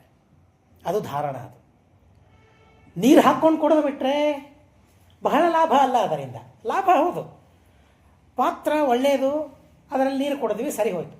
ಅದರಲ್ಲೇ ನೀರು ಇಟ್ಟು ಕುಡಿದ್ರೆ, ಒಂದು ರಾತ್ರಿಯ ತನಕ ಇಟ್ಟು ಕುಡಿದ್ರೆ ಅದಕ್ಕೆ ಗುಣಗಳು ಬರ್ತವೆ. ಆ ತಾಮ್ರದಲ್ಲಿ ಏನು ಗುಣಗಳಿವೆಯಲ್ಲ ಆ ಗುಣಗಳು ನೀರಲ್ಲಿ ಬರ್ತವೆ. ಹಾಗೆ ನಮ್ಮ ಮನಸ್ಸು ಒಂದು ತಾಮ್ರ ಪಾತ್ರೆ ಅಂತ ಇಟ್ಟುಕೊಳ್ಳೋಣ, ಅಥವಾ ಬಂಗಾರದ ಪಾತ್ರೆ ಅಂತ ಇಟ್ಟುಕೊಳ್ಳೋಣ. ಅದೇ ವೈದ್ಯಕೀಯ ಗ್ರಂಥಗಳಲ್ಲಿ ಒಂದು ಮಾತು ಹೇಳ್ತಾರೆ, ನೀರನ್ನು ಬಂಗಾರದ ಪಾತ್ರೆಯಲ್ಲಿ ತುಂಬಿಟ್ಟು ಕುಡಿದರೆ ಯಾವ ಪಿತ್ತದೋಷವೂ ಇರೋದಿಲ್ಲ ಅಂತ ಹೇಳ್ತಾರೆ. ಆಗ್ತದ ನಮಗೆ? ಒಂದೊಂದು ಪಾತ್ರೆಗೆ ಒಂದೊಂದು ಗುಣಗಳಿವೆ, ಅದು ನಾನು ಹೇಳಬೇಕಾಗಿದೆ ಅಷ್ಟೇ. ಒಂದೊಂದು ಪಾತ್ರೆಗೆ ಒಂದೊಂದು ಗುಣಗಳಿವೆ. ಒಂದೊಂದು ನದಿಯ ನೀರಿಗೆ ಒಂದೊಂದು ಗುಣಗಳಿವೆ. ನದಿಯ ಅಧ್ಯಯನವನ್ನು ಮಾಡಿದಾಗ ಅದು ನಮಗೆ ಗೊತ್ತಾಗ್ತದೆ. ಕೆಲವು ನದಿಯ ನೀರನ್ನು ಕುಡಿದಾಗ ಪಿತ್ತ ಆಗ್ತದೆ, ಕೆಲವು ನದಿಯ ನೀರನ್ನು ಕುಡಿದಾಗ ಪಿತ್ತ ಆಗ್ತದೆ, ಅಂದರೆ ಬೇರೆ ಗುಣಗಳಿರ್ತವೆ ಅದಕ್ಕೆ. ಹಾಗೆ ಒಂದೊಂದು ಪಾತ್ರೆಗೆ ಈ ಮನಸ್ಸೆಂಬ ಪಾತ್ರೆಗೆ ಏನು ಗುಣಗಳಿದೆ ಗೊತ್ತಾ? ಈ ಮನಸ್ಸಿನಲ್ಲಿ ಯಾವ ಧಾರಣೆ ಮಾಡಬೇಕು ಗೊತ್ತಾ? ತಾಮ್ರ ಪಾತ್ರೆಯಲ್ಲಿ ನೀರಿಡುತ್ತೇವೆ, ಅದೇ ಪಾತ್ರೆಯಲ್ಲಿ ಮೊಸರಿಡ್ತೀವ. ಮೊಸರಿಗೆ ಅದು ಪಾತ್ರೆ ಅಲ್ಲ, ನೀರಿಗೆ ಅದು ಪಾತ್ರೆ ಅಷ್ಟೇ. ಎಲ್ಲ ಪಾತ್ರೆಗಳು ಎಲ್ಲದಕ್ಕೂ ಅಲ್ಲ. ಹೀಗಾಗಿ ಒಂದೊಂದಕ್ಕೆ ಒಂದೊಂದು. ಆದರೆ ಈ ಮನಸ್ಸು ಎಲ್ಲದಕ್ಕೂ ಪಾತ್ರ ಅಲ್ಲ. ಇದು ನಿಜವಾಗಿ ಇದು ಮಹಾಭಾರತ ಇಟ್ಟುಕೊಳ್ಳಬೇಕಾದ ಪಾತ್ರೆ. ಇದು ಮನಸ್ಸು ಭಾಗವತ ಇಟ್ಟುಕೊಳ್ಳಬೇಕಾದ ಪಾತ್ರೆ. ಇದು ಮಹಾಭಾರತವನ್ನು ಈ ಮನಃಪಾತ್ರದಲ್ಲಿ ಇಟ್ಟುಕೊಂಡ್ರೆ ಆ ಮಹಾಭಾರತ ಏನು ಇಟ್ಕೊಳ್ತೀವಲ್ಲ ಅದಕ್ಕೆ ಭಾರಿ ಗುಣ ಬೆಳೀತದೆ, ಭಾರಿ ಪುಣ್ಯವಾಗ್ತದೆ. ಅದರಿಂದ ನಮಗೆ ಭಾರಿ ಪುಣ್ಯ. ಅದು ಧಾರಣೆಯನ್ನು ಮಾಡಬೇಕು ಅಂತ ಹೇಳ್ತಾರೆ. ಮಹಾಭಾರತ ಒಂದ್ಸಲ ಕೇಳೋದಲ್ಲ, ತಾಮ್ರ ಪಾತ್ರೆಯಲ್ಲಿ ಒಂದ್ಸಲ ನೀರು ಹಾಕಿ ಕುಡಿಯೋದಲ್ಲ, ಇಡೀ ರಾತ್ರಿ ಇಟ್ಟುಕೊಂಡು ಕುಡಿದ್ರೆ ಏನು ಗುಣ ಬರ್ತದಲ್ಲ, ಆರೋಗ್ಯ ಮನುಷ್ಯನಿಗೆ. ಹಾಗೆ ನಮ್ಮ ಮನಸ್ಸಿನಲ್ಲಿ ಯಾವಾಗಲೂ ಮಹಾಭಾರತವನ್ನು, ಹರಿವಂಶವನ್ನು ಇಟ್ಟುಕೊಂಡ್ರೆ ಯಶ್ಚೇಮಾಂ ಧಾರಯೇದ್ವಾಪಿ. ಯಾರು ಧಾರಣೆ ಮಾಡ್ತಾರೆ ಮನಸ್ಸಿನಲ್ಲಿ ಹರಿವಂಶವನ್ನು? ನಮಗೆ ಧಾರಣೆ ಮಾಡುವಷ್ಟು ಪುರುಸೊತ್ತು ಇಲ್ಲ, ಧಾರಣೆ ಮಾಡುವಷ್ಟು ಶಕ್ತಿ ನಮಗೆ ಇಲ್ಲ ಅಂತಾದರೆ ನಮ್ಮಂಥವರನ್ನು ಕುರಿತು ಹೇಳ್ತಾರೆ, ಶೃಣುಯಾದ್ವಾ ಅಭೀಕ್ಷ್ಣಶಃ. ಮೇಲಿಂದ ಮೇಲೆ ಕೇಳೋದು. ಅದನ್ನು ಯಾವಾಗಲೂ ಮನಸ್ಸಿನಲ್ಲಿ ಇಟ್ಕೊಳ್ಳಿಕ್ಕಾಗೋದಿಲ್ಲ. ಮನಸ್ಸಿನಲ್ಲಿ ಇಟ್ಕೊಳ್ಳೋದಂದರೆ ಯಾವಾಗಲೇ ಕೇಳಿದ್ರು ಹೇಳಿಕ್ಕೆ ಬರಬೇಕು. ಹಾಗೆ ನಮ್ಮ ಸಾಮರ್ಥ್ಯ ಇಲ್ಲಲ್ವಾ? ಬೇಡ. ಮೇಲಿಂದ ಮೇಲೆ ಯಾರು ಹರಿವಂಶವನ್ನು ಕೇಳ್ತಾರಲ್ಲ ಅವರಿಗೇನಾಗ್ತದೆ? ಸ್ವವಂಶ ಧಾರಣ ಆಗ್ತದೆ ಅಂತ ಹೇಳ್ತಾರೆ. ಯಾರು ಮನಸ್ಸಿನಲ್ಲಿ ಹರಿವಂಶದ ಧಾರಣೆಯನ್ನು ಮಾಡ್ತಾರೆ ಅಥವಾ ಮೇಲಿಂದ ಮೇಲೆ ಹರಿವಂಶವನ್ನು ಕೇಳ್ತಾರೆ ಅವರಿಂದ ಸ್ವವಂಶ ಧಾರಣೆಯಾಗ್ತದೆ. ತಮ್ಮ ವಂಶವನ್ನು ಅವರು ಮುಂದುವರಿಸ್ಲಿಕ್ಕಾಗ್ತದೆ. ಅದಕ್ಕಾಗಿ ಹರಿವಂಶವನ್ನು ಕೇಳೋದು ಅಂತ ಹೇಳ್ತಾರೆ. ಕುಲೋದ್ಧಾರವನ್ನು ಮಾಡೋದು ಅಂತ ಹೇಳ್ತಾರಲ್ಲ, ಹಾಗೆ. ಬರೀ ಇಷ್ಟೇನಾ? ವಂಶದ ಧಾರಣೆ ಆಯಿತು, ಇಷ್ಟೇನಾ? ಇದಕ್ಕಾಗಿಯೇ ನಾ ಕೇಳೋದು ಅಲ್ಲ. ಸ್ವರ್ಗೇ ಲೋಕೆ ಮಹೀಯತೆ, ಸ್ವರ್ಗಲೋಕ ಸಿಗುತ್ತದೆ. ಬರೀ ಸ್ವರ್ಗಲೋಕ ಅಲ್ಲ, ಸ್ವರ್ಗ ಎಂಬ ಶಬ್ದಕ್ಕೆ ಮುಕ್ತಿ ಅಂತಲೂ ಅರ್ಥ. ಪ್ರಧಾನವಾಗಿ ಸ್ವರ್ ಅಂದರೆ ಪರಮಾತ್ಮ. ಅವನೊಗ್ಗ ಇದ್ದಾನೆ. ಎಲ್ಲಿದ್ದಾನೆ? ನಿಜವಾಗಿ ವೈಕುಂಠ ಶ್ವೇತದ್ವೀಪ ಅನಂತಾಸನದಲ್ಲಿ ಪರಮಾತ್ಮ ಇದ್ದಾನೆ. ಹೀಗಾಗಿ ಅಂಥ ಮೋಕ್ಷ ಅವರಿಗೆ ಸಿಗುತ್ತದೆ ಅಂತ ಹೇಳ್ತಾರೆ. ಸೃಷ್ಟಿಯನ್ನು ಪ್ರಾರಂಭ ಮಾಡ್ತಾರೆ. ಅದನ್ನು ಹೇಳಲಿಕ್ಕೆ ಪ್ರಾರಂಭ ಮಾಡ್ತಾರೆ. ಭಗವಂತ ಮೊಟ್ಟ ಮೊದಲಿಗೆ ಬ್ರಹ್ಮದೇವರನ್ನು ಸೃಷ್ಟಿ ಮಾಡಿದ. ಹುಟ್ಟಿದ ಹುಟ್ಟಿದವರೇನಾಗಬೇಕು ಅನ್ನೋದನ್ನು ತಿಳಿಸ್ತಾರೆ. ಎಂಥ ಅದ್ಭುತ ಇದೆ ಅಂತ ಅಂದರೆ, ನಮ್ಮನ್ನು ಒಂದು ಸಲ ನೋಡಿಕೊಂಡು ಬಿಟ್ಟರೆ ನಾಚಿಕೆ ಆಗಿಬಿಡ್ತದೆ. ಇದಕ್ಕಾಗಿಯೇ ನಾವು ಹುಟ್ಟಿದ್ದು ಅಂತ ಅನ್ನಿಸ್ತದೆ. ಭಗವಂತ ಬ್ರಹ್ಮದೇವರನ್ನು ಹುಟ್ಟಿಸಿದವರು ಏನಾಗಬೇಕು, ಹುಟ್ಟಿದವರೇನಾಗಬೇಕು, ಹುಟ್ಟಿದ ಬ್ರಹ್ಮದೇವರೇನಾದರು ಅನ್ನೋದನ್ನು ತಿಳಿದು ನಾವು ಅದನ್ನು ತಿಳಿದುಕೊಳ್ಳಬೇಕು. ಸ್ರಷ್ಟಾರಂ ಸರ್ವಭೂತಾನಾಂ ನಾರಾಯಣ ಪರಾಯಣಂ. ಸ್ರಷ್ಟಾರಂ ಸರ್ವಭೂತಾನಾಂ, ದೇವರಿಂದ ಹುಟ್ಟಿದವರು ಎಲ್ಲ ಭೂತಗಳನ್ನು ಹುಟ್ಟಿಸಿದರು. ಅವರದೇ ಕೆಲಸ ಮಾಡಿದರು. ದೇವರು ಮಾಡಿದ ಕೆಲಸವನ್ನು ಬ್ರಹ್ಮದೇವರು ಮಾಡಿದರು. ದೇವರೇನು ಕೆಲಸ ಮಾಡಿದ? ನನ್ನನ್ನು ಹುಟ್ಟಿಸಿದಾನಲ್ಲ, ನನ್ನನ್ನು ಹುಟ್ಟಿಸಿದ್ದಕ್ಕಾಗಿ ನನಗೆ ಸಂತೋಷವಾಗಿದೆ, ಹುಟ್ಟಿದ್ದಕ್ಕಾಗಿ ನನಗೆ ಸಂತೋಷವಾಗಿದೆಯಾ? ನನಗೇನು ಹುಟ್ಟಿದ್ದಕ್ಕಾಗಿ ನನಗೇನು ಸಂತೋಷವಾಗಿದೆ? ಅಯೋಮಯ ಬಿದ್ದು ಬಿಡ್ತೇವೆ ನಾವು. ಏನಾಗಿದ್ದು ನನಗೆ ಸಂತೋಷ ಹುಟ್ಟಿದ್ದಕ್ಕಾಗಿ? ನಾವು ಧರ್ಮವನ್ನು ಮಾಡಿ, ಹೌದು ಹುಟ್ಟಿದ್ದಕ್ಕೆ ನಾನು ಈ ಕೆಲಸವನ್ನು ಮಾಡಿದ್ದೇನೆ, ಸಂಧ್ಯಾ ವಂದನೆ ಮಾಡ್ತೇನೆ, ದೇವರ ಪೂಜೆ ಮಾಡ್ತೇನೆ, ಪಂಚಮಹಾಯಜ್ಞಗಳನ್ನು ಮಾಡ್ತೇನೆ, ಅಲ್ಪ ಸ್ವಲ್ಪ ನನ್ನ ಯೋಗ್ಯತೆಗೆ ತಕ್ಕಂತೆ ಸಾಧನೆಯನ್ನು ಮಾಡ್ತಾ ಇದ್ದೇನೆ, ದಾನ ಧರ್ಮಗಳನ್ನು ಮಾಡ್ತಾ ಇದ್ದೇನೆ, 4 ಜನರಿಗೆ ಉಪಕಾರಕ ಆಗಿದ್ದೇನೆ, ಹುಟ್ಟಿದ್ದಕ್ಕೆ ಸಂತೋಷ ಪಡ್ತಾ ಇದ್ದೇನೆ. ಸಂತೋಷ ಪಡಬೇಕು ಮೊದಲಿಗೆ ಹುಟ್ಟಿದ್ದಕ್ಕಾಗಿ. ಆ ಸಂತೋಷವೇ ನಮಗೆ ಹುಟ್ಟಿದ್ದಕ್ಕಾಗಿ ಆಗ್ತಾ ಇರೋದಿಲ್ಲ, ಅದನ್ನು ಪಡಿಬೇಕು ಮೊದಲಿಗೆ ಅಂತ ಹೇಳ್ತಾರೆ. ಹುಟ್ಟಿದ್ದಕ್ಕಾಗಿ ಸಂತೋಷ, ಹುಟ್ಟಿದ ಮೇಲೆ ಸಂತೋಷವನ್ನು ಹುಡುಕಾಡಬೇಕು. ನಾನು ಸೃಷ್ಟಿಯನ್ನು ಮಾಡಬೇಕು, ಸೃಷ್ಟಿಯನ್ನು ಮಾಡಿ ಅವರಿಗೆ ಸಂತೋಷವನ್ನು ಕೊಡಬೇಕು, ನಮ್ಮಿಂದ ಹುಟ್ಟುವವರಿಗೆ ಸಂತೋಷವನ್ನು ಕೊಡಬೇಕು. ಜೊತೆಗೆ ನಾರಾಯಣ ಪಾರಾಯಣರಾಗಬೇಕು ಅಂತ ಹೇಳ್ತಾರೆ. ಹುಟ್ಟಿದ್ದಕ್ಕಾಗಿ ನಾವೇನಾಗಬೇಕು ಅಂದರೆ ನಾರಾಯಣ ಪಾರಾಯಣರಾಗಬೇಕು ಅಂತ ಹೇಳ್ತಾರೆ. ಅದಕ್ಕಾಗಿಯೇ ಯೋಗ ದೀಪಿಕಾದಲ್ಲಿ ನಾರಾಯಣ ಪಂಡಿತಾಚಾರ್ಯ ಒಂದು ಮಾತು ಹೇಳ್ತಾರೆ, ಮಕ್ಕಳನ್ನು ಪಡಿಬೇಕು ಅನ್ನೋದು ಕಾಮನ, ಇಲ್ಲ ಅಂತ ಅನ್ನೋದಿಲ್ಲ, ಆದರೆ ಸಕಾಮ ಕರ್ಮಗಳನ್ನು ಮಾಡಬಾರದು ಅಂತ ಹೇಳ್ತಾರೆ. ಅದಕ್ಕಾಗಿ ಒಂದು ಕೆಲಸ ಮಾಡಿ ಅಂತ ಹೇಳ್ತಾರೆ ನಾರಾಯಣ ಪಂಡಿತಾಚಾರ್ಯ. ಮಕ್ಕಳಾಗಬೇಕು ಅಂತ ಅಪೇಕ್ಷೆ ಮಾಡಬೇಡಿ, ಮಹಾಭಾರತ ತಾತ್ಪರ್ಯ ನಿರ್ಣಯಾದಿ ಶ್ರೀಮದಾಚಾರ್ಯ ರಚನೆ ಮಾಡಿದ ಗ್ರಂಥಗಳನ್ನು ಓದುವ ಮಕ್ಕಳಾಗಬೇಕು ಅಂತ ಅಪೇಕ್ಷೆ ಮಾಡಿ ಅಂತ ಅಂತಾರೆ. ಅಪೇಕ್ಷೆಯಲ್ಲಿ ಸ್ವಲ್ಪ ವ್ಯತ್ಯಾಸ ಮಾಡಿಬಿಟ್ರೆ ಅದು ಬಹಳ ದೊಡ್ಡ ಮೋಕ್ಷಕ್ಕೆ ಪ್ರತಿಬಂಧಕವಾದ ಸಕಾಮ ಅಂತ ಆಗೋದಿಲ್ಲ. ಅವನು ಹೇಗೆ ಅವನು ಏನೇ ಓದಲಿ ಬೇಡ ಅಂತಂದಿಲ್ಲ, ಅವನು ಡಾಕ್ಟರ್ ಆಗಬಹುದು, ಇಂಜಿನಿಯರ್ ಆಗಬಹುದು, ಅಥವಾ ಶುದ್ಧ ವೈದಿಕನಾಗಬಹುದು. ಶುದ್ಧ ವೈದಿಕನಾಗೋದು ಅತಿ ಶ್ರೇಷ್ಠ, ಇಲ್ಲ ಅಂತ ಅನ್ನೋದಿಲ್ಲ. ಆದರೆ ಎಲ್ಲರೂ ಶುದ್ಧ ವೈದಿಕರಾಗಿದ್ರೆ ಪ್ರಪಂಚ ಉಳಿಯೋದು ಹೇಗೆ? ಮಹಾಸ್ವಾಮಿಗಳು ಮೇಲಿಂದ ಮೇಲೆ ಹೇಳ್ತಾ ಇರ್ತಾರೆ, ಬರೀ ಶುದ್ಧ ವೈದಿಕರಾದರೆ ಮುಂದೇನು? ಪೋಷಣೆ ಮಾಡೋರು ಬೇಕಲ್ಲ, ವೈದ್ಯರು ಬೇಕಲ್ಲ, ಪುರೋಹಿತರು ಬೇಕಲ್ಲ, ಒಬ್ಬರೇ ಇದ್ದರೆ ಸಾಕ? ಲೋಕದಲ್ಲಿ ಎಲ್ಲರೂ ಬೇಕಲ್ಲ. ಹೀಗಾಗಿ ವೈದ್ಯರಾಗಬಹುದು, ಇಂಜಿನಿಯರ್ಸ್ ಆಗಬಹುದು, ಆದರೆ ಬರೀ ಅದೊಂದೇ ಅಲ್ಲ, ಮಹಾಭಾರತ ತಾತ್ಪರ್ಯ ನಿರ್ಣಯ ಮುಂತಾದ ಗ್ರಂಥಗಳ ಅಧ್ಯಯನವನ್ನು ಮಾಡಬೇಕು. ಜೊತೆಗೆ ಅಂಥ ಮಕ್ಕಳಾಗಬೇಕು ಅಂತ ಅಪೇಕ್ಷೆ ಮಾಡಬೇಕು ಅಂತ ಹೇಳ್ತಾರೆ. ಅದರ ಸೂಚನೆಯನ್ನು ಕೊಡ್ತದೆ. ನಾರಾಯಣ ಪಾರಾಯಣರಾದರು, ಸರ್ವಭೂತಗಳನ್ನು ಸೃಷ್ಟಿ ಮಾಡಿದರು. ಇದು ನಾವು ಮಾಡಬೇಕಾದ ಕೆಲಸ. ಹುಟ್ಟಿದವರು ಮಾಡಬೇಕಾದ 2 ಪ್ರಧಾನವಾದ ಕೆಲಸವನ್ನು ಹೇಳ್ತಾರೆ. ನಾವು ಸೃಷ್ಟಿಯನ್ನು ಮುಂದುವರಿಸಬೇಕು, ನಾರಾಯಣ ಪಾರಾಯಣರಾಗಬೇಕು ಅಂತ ಅನ್ನೋದನ್ನು ಹೇಳ್ತಾರೆ. ಹಾಗೆ ಬ್ರಹ್ಮದೇವರಿದ್ದಾರೆ ಅಂತ ಹೇಳ್ತಾರೆ. ಈ ಪ್ರಕೃತಿಯಿಂದ ಪರಮಾತ್ಮ, ಪ್ರಕೃತಿಯಿಂದ ಸತ್ವರದ ಸ್ತಮೋ ಗುಣಗಳು ಮಹತ್ತತ್ವ, ಆ ಮಹತ್ತತ್ವದಿಂದ ಅಹಂಕಾರ ತತ್ವ, ಬ್ರಹ್ಮದೇವರು, ರುದ್ರದೇವರು ಮುಂತಾದ ಸಮಸ್ತ ಪ್ರಪಂಚವನ್ನು ಪರಮಾತ್ಮ ಸೃಷ್ಟಿ ಮಾಡ್ತಾನೆ. ತತ್ರ ಜಜ್ಞೇಶ್ವರ್ಯಂ ಬ್ರಹ್ಮಾಶ್ವರ್ಯಂ ಭೂರಿದಿನ ಶ್ರುತಂ. ಆ ಬ್ರಹ್ಮದೇವರ ನಂತರ ಅವರ ವಿಚಿತ್ರವಾದ ಸೃಷ್ಟಿಯನ್ನು ಹೇಳ್ತಾರೆ. ಮರೀಚಿ, ಅತ್ರಿ, ಅಂಗಿರಸ, ಪುಲಸ್ತ್ಯ, ಪುಲಹ, ಕ್ರತು, ವಶಿಷ್ಠ 7 ಜನ ಸಪ್ತ ಋಷಿಗಳನ್ನು ಸೃಷ್ಟಿ ಮಾಡ್ತಾರಂತೆ. ಇವರಿಗೆ ಸಪ್ತ ಬ್ರಹ್ಮರು ಅಂತಲೇ ಇವರಿಗೆ ಕರೀತಾರೆ. ಹೇಗೆ ಪ್ರಜಾಪತಿಗಳು ಅಂತ ನಾವೆಲ್ಲರನ್ನು ಹೇಳ್ತೇವೆ, ದಕ್ಷ ಪ್ರಜಾಪತಿ, ಕಶ್ಯಪ ಪ್ರಜಾಪತಿ, ಮರೀಚಿ ಪ್ರಜಾಪತಿ ಅಂತ ಪ್ರತ್ಯೇಕವಾಗಿ ಪ್ರಜಾಪತಿ ಅಂತ ಹೆಸರಿದೆ. ಹಾಗೆ ಇವರು ಬ್ರಹ್ಮ, ಸಪ್ತ ಬ್ರಹ್ಮರು ಇವರೆಲ್ಲರೂ ಕೂಡ. 7 ಜನ ಬ್ರಹ್ಮರು ಅಂತ ಇವರು ಚತುರ್ಮುಖ ಬ್ರಹ್ಮ ಅಲ್ಲ, ಇವರು ಬ್ರಹ್ಮದೇವರಿಂದ ಹುಟ್ಟಿದ 7 ಬ್ರಹ್ಮರು, ಬೇರೆ ಬ್ರಹ್ಮರಿವರು. ಸಪ್ತ ಬ್ರಹ್ಮಾಣ ಇತ್ಯೇತೆ ಪುರಾಣೇ ನಿಶ್ಚರಂಗತಃ. ಪುರಾಣಗಳಲ್ಲಿ ಇವರನ್ನು ಸಪ್ತ ಬ್ರಹ್ಮರು ಅಂತ ಕರೆದಿದ್ದಾರೆ. ಇವರೆಲ್ಲ ಹೇಗೆ? ನಾರಾಯಣಾತ್ಮಕ ನಾಮ, ನಾರಾಯಣನೇ ನಮ್ಮ ಸ್ವಾಮಿ ಅಂತ ಇವರು ನೋಡ್ರಿ. ಹೇಗೆ ಪರಮಾತ್ಮನಿಂದ ಬ್ರಹ್ಮದೇವರು ಹುಟ್ಟಿದರು, ಅವರು ಹೇಗೆ ನಾರಾಯಣ ಪಾರಾಯಣರಾದರು. ಬ್ರಹ್ಮದೇವರಿಂದ 7 ಜನ ಹುಟ್ಟಿದರು, ಅವರೇನಾದರೂ ನಾರಾಯಣಾತ್ಮಕರಾದರು. ಏನು ನಾರಾಯಣಾತ್ಮಕ ಅಂದರೆ ನಾರಾಯಣದಿಂದ ಅಭಿನ್ನ ಅಂತ ಅರ್ಥನಾ? ಅಲ್ಲ, ಆತ್ಮ ಅಂದರೆ ಸ್ವಾಮಿ ಅಂತ ಅರ್ಥ. ನೀವು ಹೀಗೆ ಅರ್ಥ ಮಾಡಿದರೆ ಹೇಗೆ? ನಾರಾಯಣಾತ್ಮ, ನಾರಾಯಣನೇ ಇವರು ಅಂತ ಸ್ವಚ್ಛ ಮೇಲ್ನೋಟಕ್ಕೆ ತೋರ್ತದಲ್ಲ. ಅಂದರೆ ಹಾಗಾದರೆ ಮಹಾಭಾರತ ಹರಿವಂಶ ಏನು ಹೇಳಿತು? ದೇವರಿಂದ ಹುಟ್ಟಿದ ಬ್ರಹ್ಮದೇವರು ದೇವರಾಗಲಿಲ್ಲ, ನಾರಾಯಣ ಪರಾಯಣರಾದರು, ದೇವರ ಭಕ್ತರಾದರು.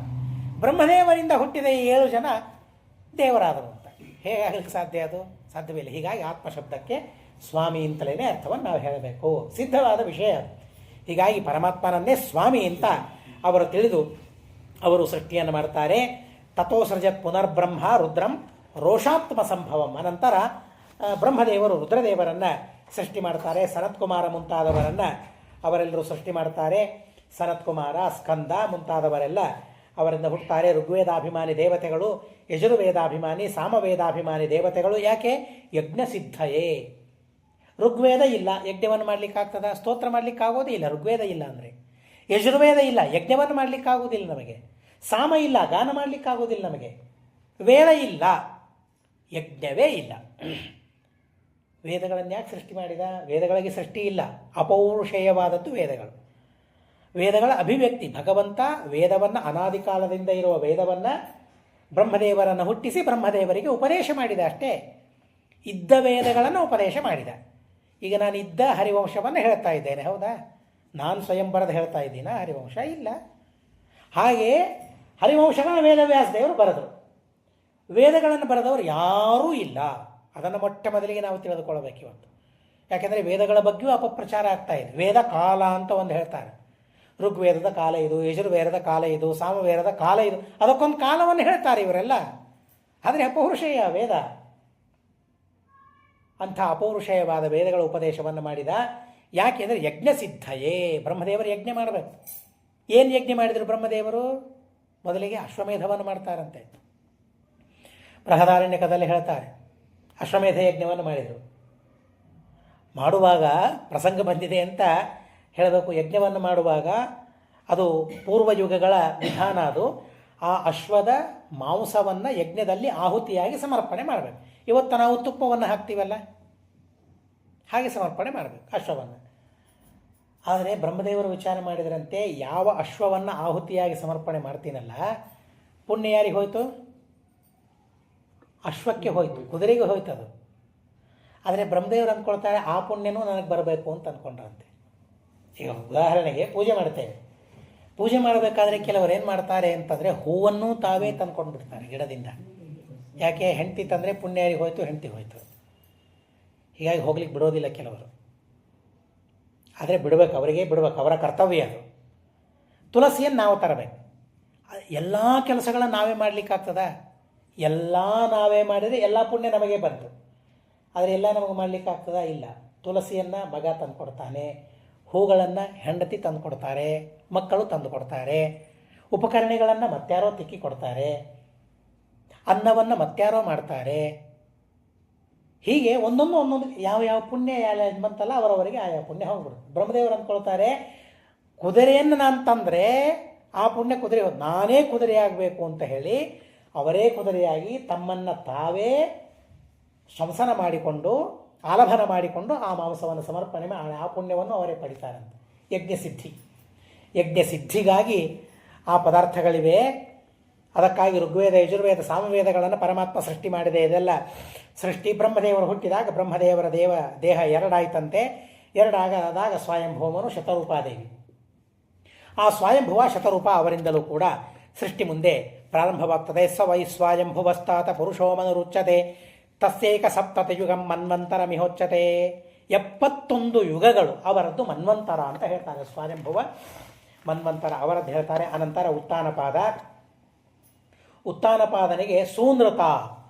ಭಾಗವತದಲ್ಲಿ ಬೇರೆ ಬೇರೆ ರೀತಿಯ ಕಥೆಗಳು ಬರ್ತದೆ, ಹೆಸರುಗಳು ಬೇರೆ ಬೇರೆ, ಹರಿವಂಶದಲ್ಲಿ ಬೇರೆ ಬೇರೆ ರೀತಿಯ ಬರ್ತದೆ. ಕಲ್ಪಾಂತರ, ಬೇರೆ ಬೇರೆ ಕಲ್ಪಗಳಿವೆ. ಒಂದೇ ಕಲ್ಪದಲ್ಲಿ ಆದ ಕಥೆಗಳಲ್ಲ ಇವು, ಬೇರೆ ಬೇರೆ ಕಲ್ಪಗಳಲ್ಲಿ ಈ ಕಥೆಗಳಾಗ್ತದೆ. ಹೀಗಾಗಿ ಒಂದೊಂದು ಕಲ್ಪದಲ್ಲಿ ಒಂದೊಂದು ಹೆಸರು, ಯಾವಾಗಲೂ ಒಂದೇ ಹೆಸರಿರಬೇಕು ಅಂತೇನೂ ನಿಯಮ ಇಲ್ಲ. ಹೀಗಾಗಿ ಬೇರೆ ಬೇರೆ ಹೆಸರುಗಳವರೆಗೆ ಬಂದಿರಲಿಕ್ಕೆ ಸಾಧ್ಯವಿದೆ.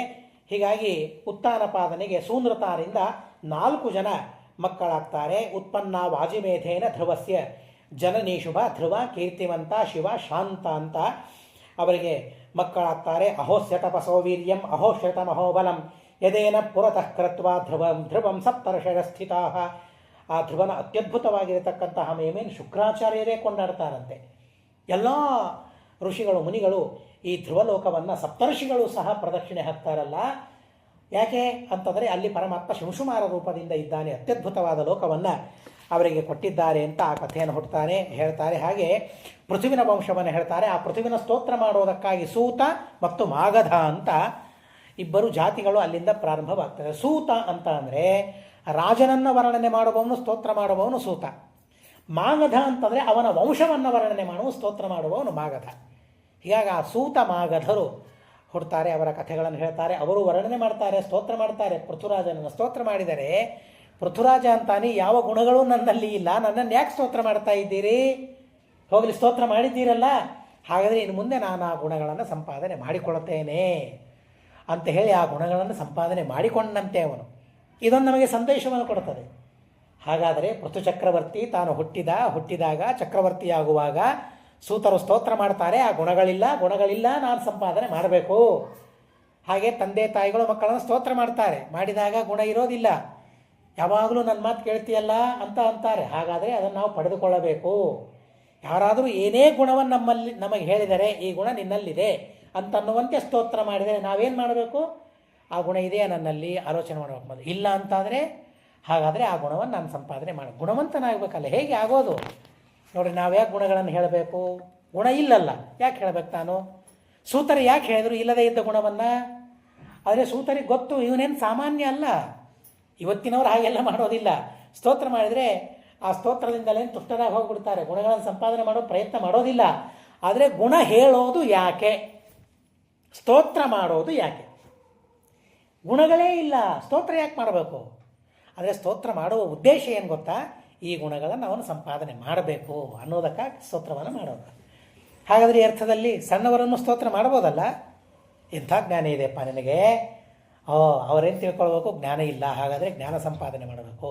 ಎಷ್ಟು ಒಳ್ಳೆಯವನಿದ್ಯಪ್ಪ ನೀನು ಅಂತ ಹೇಳಿದ್ರೆ, ನಾನು ಒಳ್ಳೆಯವನಿದ್ದೀನಾ ಮಾಡ್ಕೋಬೇಕು. ಅವರು ಸ್ತೋತ್ರ ಮಾಡೋಷ್ಟು ಒಳ್ಳೆಯವನಲ್ಲ. ಹಾಗಾದರೆ ಆ ಗುಣಗಳನ್ನು ಅದಕ್ಕಾಗಿ ಸ್ತೋತ್ರ ಮಾಡಲೇಬೇಕು. ಸಣ್ಣವರ ಗುಣಗಾನವನ್ನು ಮಾಡಬೇಕು. ಮಾಡ್ತಾ ಇದ್ರೆ ಇಷ್ಟು ಚೆನ್ನಾಗಿ ಮಾಡ್ತೀಯಲ್ಲ ಈ ಕೆಲಸ, ಆ ಪ್ರಶಂಸೆ ಮಾಡಬೇಕು, ಸ್ತೋತ್ರವನ್ನು ಮಾಡಬೇಕು. ಆ ಗುಣಗಳನ್ನು ಇದು ನಮಗೆ ಯಾರು ಕಲಿಸಿಕೊಟ್ರು?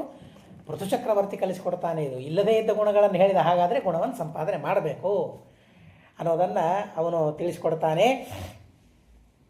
ಅದೇ ವಂಶದಲ್ಲಿ ಮುಂದೆ ದಕ್ಷ ಬ್ರಹ್ಮದೇವರಿಂದಲೂ ದಕ್ಷ ಒಂದು ಬಾರಿ ಹುಟ್ಟಿದ್ದಾನೆ, ಪ್ರಾಚೇತಸರಿಂದಲೂ ದಕ್ಷ ಒಂದು ಬಾರಿ ಹುಟ್ಟಿದ್ದಾನೆ. ಪ್ರಾಚೀನ ಬರಹಿ.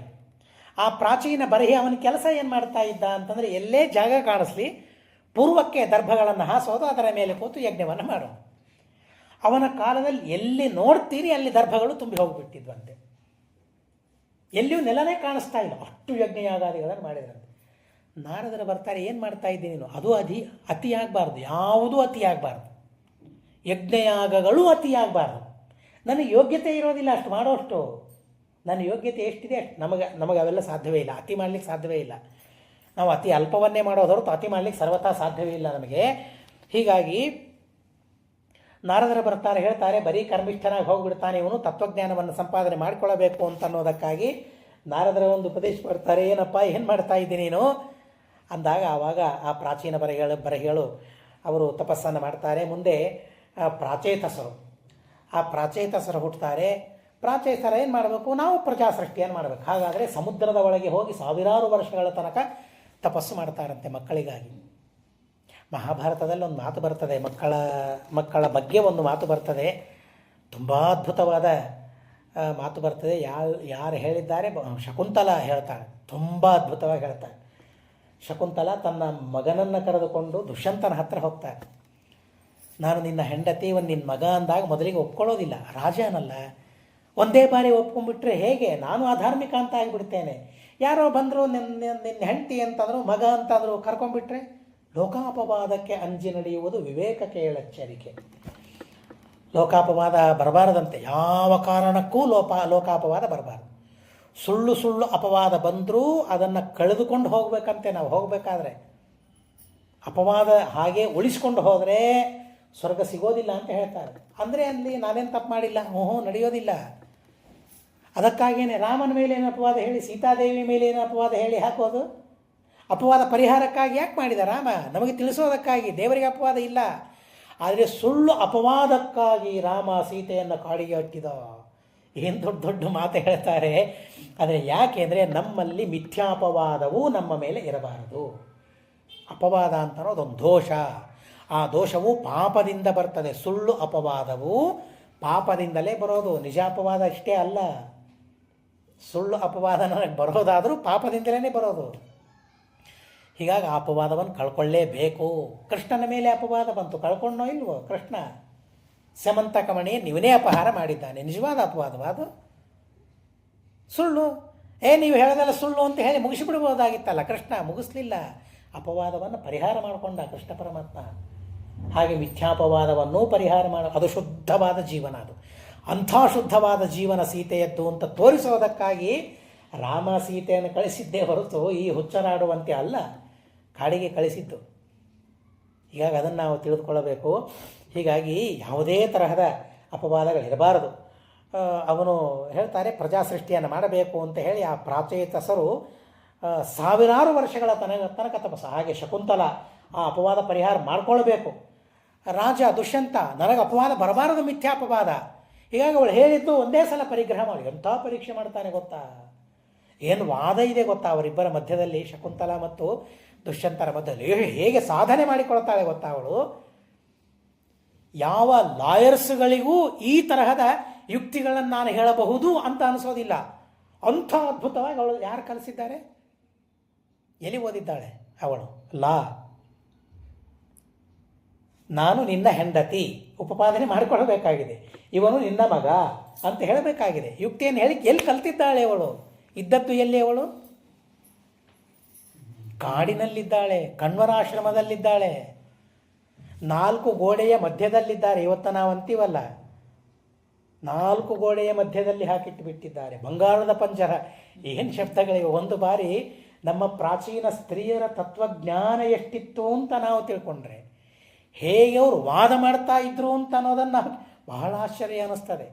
ಹೇಗೆ ಸಾಧಿಸಿಕೊಳ್ತಾಳೆ ಗೊತ್ತಾ ಶಕುಂತಲೆ, ನಾನು ಹೆಂಡತಿ ಅಂತ ಆಶ್ಚರ್ಯವಾಗಿ ಹೋಗ್ಬಿಡ್ತದೆ ದುಷ್ಯಂತನಿಗೆ. ಜನರಿಗೆ ಆಶ್ಚರ್ಯವಾಗಿ ಹೋಗ್ಬಿಡ್ತದೆ. ಜನರು ಒಪ್ತಾರೆ, ದೇವತೆಗಳು ಒಪ್ತಾರೆ. ಅವಳ ವಾದಕ್ಕೆ ದೇವತೆಗಳು ಒಪ್ತಾರೆ. ಆ ರೀತಿಯಾಗಿ ವಾದ ಮಾಡಿದ ಮಹಾನುಭಾವರಿದ್ದಾರೆ, ಮಹಾಸ್ತ್ರೀ. ಹಾಗೆ ಅಪವಾದ ಬರಬಾರದು. ಆ ರೀತಿಯಾಗಿ ಅವರು ಮಾಡ್ತಾರೆ. ಹೀಗೆ ಪ್ರಾಚೇತಸರು ತಪಸ್ಸು ಮಾಡಬೇಕು. ಮಕ್ಕಳು ಅಷ್ಟು ದೊಡ್ಡದು. ಅಲ್ಲಿ ಹೇಳ್ತಾರೆ ಶಕುಂತಲೆ, ಮಕ್ಕಳು ಅಂದರೆ ಏನು ಅಂತ ಹೇಳಿದ್ದೀರಿ? ಪುತ್ರ ಸ್ಪರ್ಶವತಾಂ ಶ್ರೇಷ್ಠ ಅಂತ ಹೇಳ್ತಾರೆ. ಮಕ್ಕಳಿಗಾಗಿ ರಾಜ್ಯವನ್ನೇ ಬಿಟ್ಟು ಕೊಡಲಿಕ್ಕೆ ತಯಾರಾದ ರಾಜರನ್ನು ನಾವು ಕೇಳ್ತೇವೆ. ಅಕ್ಷೋಭಿ ತೀರ್ಥರ ಕಥೆಯಲ್ಲಿ ಕೇಳ್ತೇವೆ. ಒಂದು ಕಡೆಗೆ ವಾದ ಮಾಡೋದಕ್ಕಾಗಿ ಹೋಗ್ತಾರೆ. ನೀನು ಯಾರು, ರಾಜಾಶ್ರಯ ನಿನಗಿಲ್ಲ, ನಿಮ್ಮ ಜೊತೆಗೆ ವಾದ ಮಾಡೋದಿಲ್ಲ ಅಂತ ಹೇಳ್ತಾರೆ. ಓಹೋ, ವಾದ ಮಾಡೋದಕ್ಕಾಗಿ ರಾಜಾಶ್ರಯ ಬೇಕಾ? ಅಕ್ಷೋಭಿ ತೀರ್ಥರಂತಾರೆ, ಇಷ್ಟು ದಿವಸ ಜ್ಞಾನ ಇದ್ದರೆ ಸಾಕು ಅಂತ ನಾನು ಅಂದ್ಕೊಂಡಿದ್ದೆ, ರಾಜಾಶ್ರಯ ಬೇಕಲ್ಲ, ಆಯಿತು ರಾಜಾಶ್ರಯ ಪಡೆದು ಬರ್ತೇನೆ ಅಂತ ಅಕ್ಷೋಭಿ ತೀರ್ಥರು ಹೋಗ್ತಾ ಇರ್ತಾರೆ. ಆ ಸಂದರ್ಭದಲ್ಲಿ ಒಬ್ಬ ರಾಜ ಅವರ ಭೇಟಿಯಾಗ್ತಾನೆ, ನಮಸ್ಕಾರ ಮಾಡ್ತಾನೆ. ಸ್ವಾಮಿ, ಸಂತಾನ ಇಲ್ಲ, ಸಮಗ್ರ ರಾಜ್ಯವನ್ನು ಕೊಡ್ತೇನೆ, ರಾಜ್ಯ ಬೇಡ ನನಗೆ ಅಂತ ಹೇಳ್ತಾರೆ. ಸಂತಾನ ಅಂದರೆ ಎಂಥ ಸಂಪತ್ತು, ಅದನ್ನು ನಾವು ನಮಗೆ ಆ ರಾಜರು ತಿಳಿಸ್ತಾರೆ, ಪುರಾಣಗಳು ನಮಗೆ ತಿಳಿಸ್ತವೆ. ಅದು ಸ್ತ್ರೀಯರೇ ಇರಲಿ, ಪುರುಷರೇ ಇರಲಿ, ಅಂಥ ದಿವ್ಯವಾದ ಸಂತಾನ, ಅದ್ಭುತವಾದ ಐಶ್ವರ್ಯ, ಅದಕ್ಕಿಂತಲೂ ಮಿಗಿಲಾದ ಐಶ್ವರ್ಯ ಯಾವುದೂ ಇಲ್ಲ ಅಂತ ಹೇಳ್ತಾರೆ. ಹೀಗಾಗಿ ಶಕುಂತಲೆ ಹೇಳ್ತಾರೆ, ಸ್ಪರ್ಶವತಾಂ ಶ್ರೇಷ್ಠ ಸಂತಾನ ಅಂತ ಹೇಳ್ತಾರೆ. ಯಾವುದನ್ನು ಸ್ಪರ್ಶ ಮಾಡ್ತೀವಲ್ಲ, ಆ ಸ್ಪರ್ಶ ಮಾಡಬಹುದಾದ ವಸ್ತುಗಳಲ್ಲಿ ಉತ್ತಮವಾದ ವಸ್ತು ಯಾವುದು ಅಂದರೆ ಸಂತಾನ, ಪುತ್ರ ಪುತ್ರಿಯರು ಅಂತ ಹೇಳ್ತಾರೆ. ಹಣ ಮುಟ್ತೀವಲ್ಲ, ಅದು ಸ್ಪರ್ಶವತ್ತಾದ ವಸ್ತುನೇ ಅಲ್ಲ, ಏನೂ ಅಲ್ಲ, ಕಡೆಗಾಣಿಸಿ ಬಿಡ್ತಾರೆ ಹಣವನ್ನು. ಬಂಗಾರ 1 ಗ್ರಾಮಿಗೆ 15,000 ಆಗ್ಬೋದು, 20,000 ಆಗ್ಬೋದು, ಲಕ್ಷ ಆಗ್ಬೋದು. ಆದರೆ ಮಕ್ಕಳಿಗೆ ಸಂತಾನದ ಬೆಲೆ, ಒಂದು ರಾಜ್ಯವನ್ನು ಕೊಟ್ಟು ಸಂತಾನವನ್ನು ಪಡೀಲಿಕ್ಕೆ ಸಿದ್ಧನಾದ ರಾಜ. ಅಂಥ ಐಶ್ವರ್ಯ ನಮಗಿದೆ ಅಂತ ನಾವು ಸಂತೋಷ ಪಡಬೇಕು. ಅದು ದೇವರು, ಧರ್ಮಗಳು, ಎಂಥ ದೊಡ್ಡ ದೊಡ್ಡ ಐಶ್ವರ್ಯಗಳಿವೆಲ್ಲ ಸಾವಿರಾರು ವರ್ಷ ತಪಸ್ಸು ಮಾಡಿದರೆ. ಯಾಕೆ? ಅದು ನಿಜವಾದ ಐಶ್ವರ್ಯ. ಅದನ್ನು ಪಡೆಯೋದಕ್ಕಾಗಿ, ಆ ಐಶ್ವರ್ಯವನ್ನು ಪಡೆಯೋದಕ್ಕಾಗಿ ಆ ಭಾವನೆ ನಮಗಿರಬೇಕು. ಪುತ್ರ ಸಂತಾನ ಅಂಥ ದೊಡ್ಡ ಐಶ್ವರ್ಯ, ಅದು ಸುಲಭವಾಗಿ ಸಿಗೋದಿಲ್ಲ. ಸಾಧನೆ ಮಾಡಿದರೆ ಆ ಐಶ್ವರ್ಯ ಸಿಗ್ತದೆ ಅಂತನ್ನೋ ಪರಿಜ್ಞಾನ ನಮಗೆ ಬರಬೇಕು. ಹೀಗಾಗಿ ಮಹಾಭಾರತ, ಭಾರತ, ಇವುಗಳ ಹರಿವಂಶ, ಇವುಗಳ ಶ್ರವಣವನ್ನು ಮಾಡಿ ಪುಣ್ಯವನ್ನು ಸಂಪಾದನೆ ಮಾಡಿ ಇದರಿಂದ ಆ ಐಶ್ವರ್ಯವನ್ನು ನಾವು ಪಡಿಬೇಕು. ಅದಕ್ಕಾಗಿ ಹರಿವಂಶಾದಿಗಳನ್ನು ಕೇಳೋದು. ಪುತ್ರ ಸಂಪತ್ತಿಗಾಗಿ ಐಶ್ವರ್ಯ, ಅದಕ್ಕಾಗಿ ಹರಿವಂಶಾದಿಗಳನ್ನು ಕೇಳಬೇಕು ಅಂತ ಹೇಳ್ತಾರೆ. ಸಾವಿರಾರು ವರ್ಷ ತಪಸ್ಸು ಮಾಡಿದ ಮೇಲೆ ಎದ್ದು ಬರ್ತಾರೆ. ಎಲ್ಲ ಕಡೆಗೆ ವೃಕ್ಷಗಳು, ನಡಿಲಿಕ್ಕೆ ಸ್ಥಳ ಇಲ್ಲ. ದಿಟ್ಟಿಸಿ ನೋಡ್ತಾರೆ, ಎಲ್ಲ ವೃಕ್ಷಗಳನ್ನು ದಹನ ಮಾಡಲಿಕ್ಕೆ ಶುರು ಮಾಡಿಬಿಡ್ತಾರೆ. ಚಂದ್ರ ಬರ್ತಾನೆ, ಅಲ್ಲ ಎಲ್ಲ ವೃಕ್ಷಗಳು ಸುಟ್ಟು ಹೋದರೆ ಗತಿ ಏನು? ಇರಬೇಕು, ವೃಕ್ಷಗಳಿರಬೇಕು. ಅತಿಯಾಗಿತ್ತು, ಸುಟ್ಟರು. ಆದರೆ ವೃಕ್ಷಗಳು ಬೇಕಲ್ಲ. ಚಂದ್ರ ಬರ್ತಾನೆ, ಹಾಗೆಲ್ಲ ಮಾಡಬೇಡ, ವೃಕ್ಷಗಳು ಬೇಕು. ವೃಕ್ಷಗಳಿಂದ ಜೀವನ ಹೇಗೆ? ಇಲ್ಲಿ ತನಕ ಮಾಡಿದ್ದು ಸಾಕು. ಈ ವೃಕ್ಷಗಳ ಮಗಳೊಬ್ಬಳಿದ್ದಾಳೆ, ಅವಳ ಹೆಸರು ಮಾರಿಷ ಅಂತ. ವಾರ್ಕ್ಷಿ ಅಂತಲೂ ಅವಳಿಗೆ ಹೆಸರು. ಕಂಡು ಋಷಿಗಳ ಮಗಳು, ಕಂಡು ಋಷಿಗಳಿಂದ ಪ್ರಮ್ಲೋಚೆಯಲ್ಲಿ ಹುಟ್ಟಿದವಳು. ಏನು ಅದ್ಭುತವಾದ ಕಥೆ ಆ ಕಂಡು ಋಷಿಗಳ ಕಥೆ. ಬ್ರಹ್ಮಪಾರ ಸ್ತೋತ್ರವನ್ನು ದೇವರ ಪೂಜೆ ಮಾಡುವಾಗ ನಾವು ನಿತ್ಯ ಪಾರಾಯಣ ಮಾಡ್ತೇವೆ. ಆ ಬ್ರಹ್ಮಪಾರ ಸ್ತೋತ್ರವನ್ನು ನಮಗೆ ಒದಗಿಸಿದ ಮಹಾನುಭಾವರು ಕಂಡು ಋಷಿಗಳು. ಅವಳ ಮಗಳು ವಾರ್ಕ್ಷಿ. ಈ 10 ಜನ ಪ್ರಾಚೇತಸರು ವಾರ್ಕ್ಷಿಯನ್ನು ವಿವಾಹ ಮಾಡಿಕೊಳ್ತಾರೆ. ಬ್ರಹ್ಮದೇವರು ಬರ್ತಾರೆ, ಇದು ನಿಮ್ಮ ವಿಧಿ, ಇದು ನಿಮ್ಮ ಧರ್ಮ ಅಂತ ಹೇಳ್ತಾರೆ. ಇದು ನಿಮ್ಮ ಧರ್ಮ, ಹೀಗಾಗಿ ನೀವು ಮಾಡಲೇಬೇಕಿದನ್ನು ಅಂತ ಹೇಳ್ತಾರೆ. 10 ಜನ ಪ್ರಾಚೇತಸರು ವಾರ್ಕ್ಷಿಯನ್ನು ವಿವಾಹ ಮಾಡಿಕೊಂಡ ಮೇಲೆ ಆ ಮಾರಿಷಾಳಲ್ಲಿ ದಕ್ಷ ಪ್ರಜಾಪತಿ ಹುಟ್ಟುತ್ತಾನೆ. ಸೃಷ್ಟಿ ಹೇಗೆ ವಿಸ್ತಾರ ಆಗ್ತಾ ಇದೆ ಅಂತ ಅನ್ನೋದನ್ನು ತಿಳಿಸ್ತಾರೆ. ಆ ದಕ್ಷ ಪ್ರಜಾಪತಿಗಳಿಂದ ಅತಿ ವಿಚಿತ್ರವಾದ ರೀತಿಯಲ್ಲಿ ಸೃಷ್ಟಿ ಆಗ್ತದೆ ಅಂತ ಅನ್ನೋದನ್ನು ಬಹಳ ಅತ್ಯದ್ಭುತವಾದ ರೀತಿಯಲ್ಲಿ ಹೇಳ್ತಾರೆ. ಆ ದಕ್ಷ ಪ್ರಜೇಶ್ವರರು ಮೊದಲಿಗೆ ಹರ್ಯಶ್ವ ಶಬಲಾಶ್ವ ಅಂತ ಭಾಗವತ ಹೇಳೋದು 10,000 ಜನ. ಇಲ್ಲಿ ಹರ್ಯಶ್ವರು 5,000, ಶಬಲಾಶ್ವರು 1,000 ಜನ ಆ ಮಕ್ಕಳನ್ನು ಪಡಿತಾರಂತೆ. 6,000 ಭಾಗವತ ಹೇಳೋದು. ಹರ್ಯಶ್ವ ಶಬಲಾಶ್ವ ಅವರು ಎಲ್ಲರಿಗೂ ಸೇರಿ ಹರ್ಯಶ್ವ ಅಂತ ಹೆಸರು. ಅವರ ಹೆಸರೇ ಹೇಳ್ತಾ ಹೋದರೆ ಹರಿವಂಶ ಇನ್ನೆಷ್ಟಾಗಬೇಕು. ಹುಟ್ಟಿದ 5,000 ಜನ 1,000 ಜನರ ಹೆಸರು ಹೇಳಿದರೆ ಎಷ್ಟು ದೊಡ್ಡದ. ಹೀಗಾಗಿ ಅವರಿಗೆ ಸಾಮೂಹಿಕವಾಗಿ ಕಾಮನ್ ಆದ ಒಂದು ಹೆಸರಿಟ್ಬಿಟ್ಟ, ಹರ್ಯಶ್ವ ಅಂತ ಅವರಿಗೆ ಹೆಸರು 5,000 ಜನರಿಗೆ. ಇನ್ನು ಉಳಿದ 2ನೇ ಬಾರಿ ಹುಟ್ಟಿದ 1,000 ಜನರಿಗೆ ಶಬಲಾಶ್ವ ಅಂತ ಹೆಸರಿಟ್ಟು. ಮೊದಲಿಗೆ ಹರ್ಯಾಶ್ವರು ಹುಟ್ಟಿದ ಮೇಲೆ ಏನು ಮಾಡಬೇಕು, ಪ್ರಜಾ ಸೃಷ್ಟಿಯನ್ನು ಮಾಡು ಅಂತ ಹೇಳ್ತಾರೆ. ಆಯಿತು, ತಪಸ್ಸು ಮಾಡಿ ಬರ್ತೇವೆ ಅಂತ ಹೋದಾಗ ನಾರದರು ಬರ್ತಾರೆ. ನಾರದರು ಬಂದು ಕೇಳ್ತಾರೆ, ಅಲ್ಲ ತಪಸ್ಸು ಮಾಡ್ತಾ ಇದ್ದೀರಿ ಪ್ರಜಾ ಸೃಷ್ಟಿಗಾಗಿ ನಿಜ, ಆದರೆ ಈ ಭೂಮಿಯ ಪ್ರಮಾಣ ಏನು, ಈ ಭೂಮಿಗೆ ನಿಯಾಮಕಾರು, ಇದನ್ನು ತಿಳಿಯದೇ ನೀವು ಸೃಷ್ಟಿ ಮಾಡ್ತೀರಲ್ಲ, ಹೇಗೆ ಸೃಷ್ಟಿ ಮಾಡಲಿಕ್ಕೆ ಸಾಧ್ಯ, ಅದನ್ನು ತಿಳ್ಕೊಳ್ಳ್ರಿ. ಹಾಗಾದರೆ ಆ ಭೂಮಿಯ ಪ್ರಮಾಣವನ್ನು ತಿಳಿದುಕೊಳ್ಳೋದಕ್ಕಾಗಿ ಅವರು ಪ್ರಯತ್ನ ಮಾಡ್ತಾರೆ. ಮಾಡ್ತಾ ಮಾಡ್ತಾ ಭೂಮಿಯ ಪ್ರಮಾಣ ದೇವರು, ಹೀಗಾಗಿ ಆ ದೇವರನ್ನು ತಿಳಿತಾ ವಿರಕ್ತರಾಗಿ ಹೋದವರು ಬರೋದೇ ಇಲ್ಲ. ಅದಾದ ಮೇಲೆ ಶಬಲಾಶ್ವರನ್ನು ಪಡಿತಾರೆ ದಕ್ಷನ್. ಅಸಿಕ್ನಿಯಲ್ಲಿ ಶಬಲಾಶ್ವರನ್ನು ಪಡೆದ ಮೇಲೆ ಅವರು ಪ್ರಜಾಸೃಷ್ಟಿಯನ್ನು ಮಾಡಬೇಕು ಅಂತ ಆದಾಗ ಅವರು ತಪಸ್ಸು ಮಾಡಲಿಕ್ಕೆ ಹೋಗ್ತಾರೆ. ಅವರಿಗೂ ನಾರದರು ಬಂದು ಉಪದೇಶ ಮಾಡ್ತಾರೆ, ದೇವರನ್ನು ತಿಳಿದುಕೊಳ್ಳಬೇಕು, ತಿಳಿಯದೆ ನೀವೇನು ಸೃಷ್ಟಿ ಮಾಡ್ತೀರಿ. ಅವರ ಸಾಧನೆ ಅದೇ ಆಗಿತ್ತು. ಸನ್ಯಾಸಿಗಳಾಗಿ ವಿರಕ್ತ ಜೀವನವನ್ನು ನಡೆಸಿ ಸಾಧನವನ್ನು ಮಾಡಬೇಕು, ಅದೇ ಅವರ ಜೀವನವಾಗಿತ್ತು. ಹೀಗಾಗಿ ಅದೇ ಧರ್ಮವಾಗಿತ್ತು. ಹೀಗಾಗಿ ನಾರದರು ಉಪದೇಶ ಮಾಡ್ತಾರೆ, ಅವರು ಹೋದವರು ಹೋಗೇ ಬಿಟ್ಟರು. ಹೀಗಾಗಿ ಒಂದು ಮಾತು ಬರ್ತದೆ ಮಹಾಭಾರತದಲ್ಲಿ, ಭಾಗವತದಲ್ಲಿ, ಹರಿವಂಶದಲ್ಲಿಯೂ ಭಾಗವತದಲ್ಲಿಯೂ ಬರ್ತದೆ. ಅಣ್ಣಂದರು ಯಾವ ದಿಕ್ಕಿಗೆ ಹೋಗಿದ್ದಾರೆ ಆ ದಿಕ್ಕಿಗೆ ಹುಡುಕೋದಕ್ಕಾಗಿ, ಅಣ್ಣಂದರನ್ನು ಹುಡುಕೋದಕ್ಕಾಗಿ ತಮ್ಮಂದರು ಹೋದರೆ ತಮ್ಮಂದರು ತಿರುಗಿ ಬರೋದಿಲ್ಲ ಅನ್ನೋ ಮಾತು ಅವತ್ತಿನಿಂದ ಪ್ರಚಲಿತದಲ್ಲಿ ಬಂತು ಅಂತ ಹೇಳ್ತಾರೆ. ಹರಿವೇಶ್ವರನ್ನು ಹುಡುಕ್ತಾ ಶಬಲಾಶ್ವರ ಹೋಗ್ತಾರೆ, ಶಬಲಾಶ್ವರು ಮತ್ತೆ ತಿರುಗಿ ಬರೋದಿಲ್ಲ. ಅವರು ಸಾಧನೆ ಮಾಡಿ ಹೋಗಿಬಿಡ್ತಾರೆ. ಸಿಟ್ಟು ಬರ್ತದೆ, ಸಿಟ್ಟು ಬಂದು ನಾರದರಿಗೆ ಶಾಪವನ್ನು ಕೊಟ್ಟು ಬಿಡ್ತಾರೆ. ಭಾಗವತದಲ್ಲಿ ಒಂಥರ, ಇಲ್ಲೊಂಥರ ಬರ್ತದೆ. ನಿನಗೂ ಜನ್ಮ ಬರಲಿ ಅಂತ ಇಲ್ಲಿ ಶಾಪ ಕೊಡ್ತಾರೆ. ನೀನು ಎಲ್ಲ ಲೋಕಗಳನ್ನು ಸಂಚಾರ ಮಾಡ್ತಾ ಇರು, ನನ್ನ ಮಕ್ಕಳಿಗೆ ನೀನು ಹಾಗೆ ಮಾಡಿದೆಯಲ್ಲ, ಎಲ್ಲ ಕಡೆಗೆ ಸಂಚಾರ ಮಾಡುವಂತೆ ಮಾಡಿದೆಯಲ್ಲ, ನೀನು ಹಾಗೆ ಸಂಚಾರ ಪ್ರಿಯ. ಆ ಶಾಪ ಬೇಕಾಗಿತ್ತಂತೆ ನಾರದರಿಗೆ, ಪಡಿಬೇಕಾಗಿತ್ತಂತೆ. ಹೀಗಾಗಿ ಆ ಶಾಪವನ್ನು ಅವರು ಪಡಿತಾರೆ. ಇಂಥ ಅತ್ಯದ್ಭುತವಾಗಿರತಕ್ಕಂತಹ ವಂಶದ ವರ್ಣನೆಯನ್ನು ಮಾಡ್ತಾರೆ. ಪೃಥುವಿನ ಜನ್ಮ ಆಗ್ತದೆ. ಆ ಪೃಥುವು ಕೂಡ ಮಹಾರಾಜನಾಗಿ ಅನೇಕ ಯಜ್ಞಗಳನ್ನು ಮಾಡ್ತಾನೆ. ನಯಷ್ಟವ್ಯಂ ನಹೋತವ್ಯಂ ಇತಿ ತಸ್ಯ ಪ್ರಜಾಪತೆ ಆಸೀತ್ ಪ್ರತಿಜ್ಞಾ ಕ್ರೂರೇರ್ಯಂ ವಿನಾಶೇ ಸಮುಪಸ್ಥಿತೆ. ದುಷ್ಟರೆಲ್ಲರೂ ಹುಟ್ಟುತ್ತಾರೆ. ಆ ದುಷ್ಟರೆಲ್ಲ ನಾನೇ ಸರ್ವೋತ್ತಮ, ನನ್ನನ್ನು ಕುರಿತು ಯಜ್ಞವನ್ನು ಮಾಡಬೇಕು, ವೇನ ಮಹಾದುಷ್ಟ. ಹೀಗಾಗಿ ನಯಷ್ಟವ್ಯಂ ದೇವತೆಗಳ ಉದ್ದೇಶದಿಂದ ಯಜ್ಞಯಾಗಾದಿಗಳನ್ನು ಮಾಡೋದಲ್ಲ, ಇತ್ಯಾದಿಯಾಗಿ ಎಲ್ಲ ಅನೇಕ ಹೇಳ್ತಾನೆ. ಅದರ ನಂತರ ಪೃಥು ಮಹಾರಾಜ ಹುಟ್ಟುತ್ತಾನೆ. ಆ ಪೃಥು ಮಹಾರಾಜ ಮೊಟ್ಟ ಮೊದಲು ರಾಜನಾಗಿ ಪೃಥಿವಿ ಅಂತ ಆದದ್ದೇ ಆ ಪೃಥು ಮಹಾರಾಜನಿಂದ.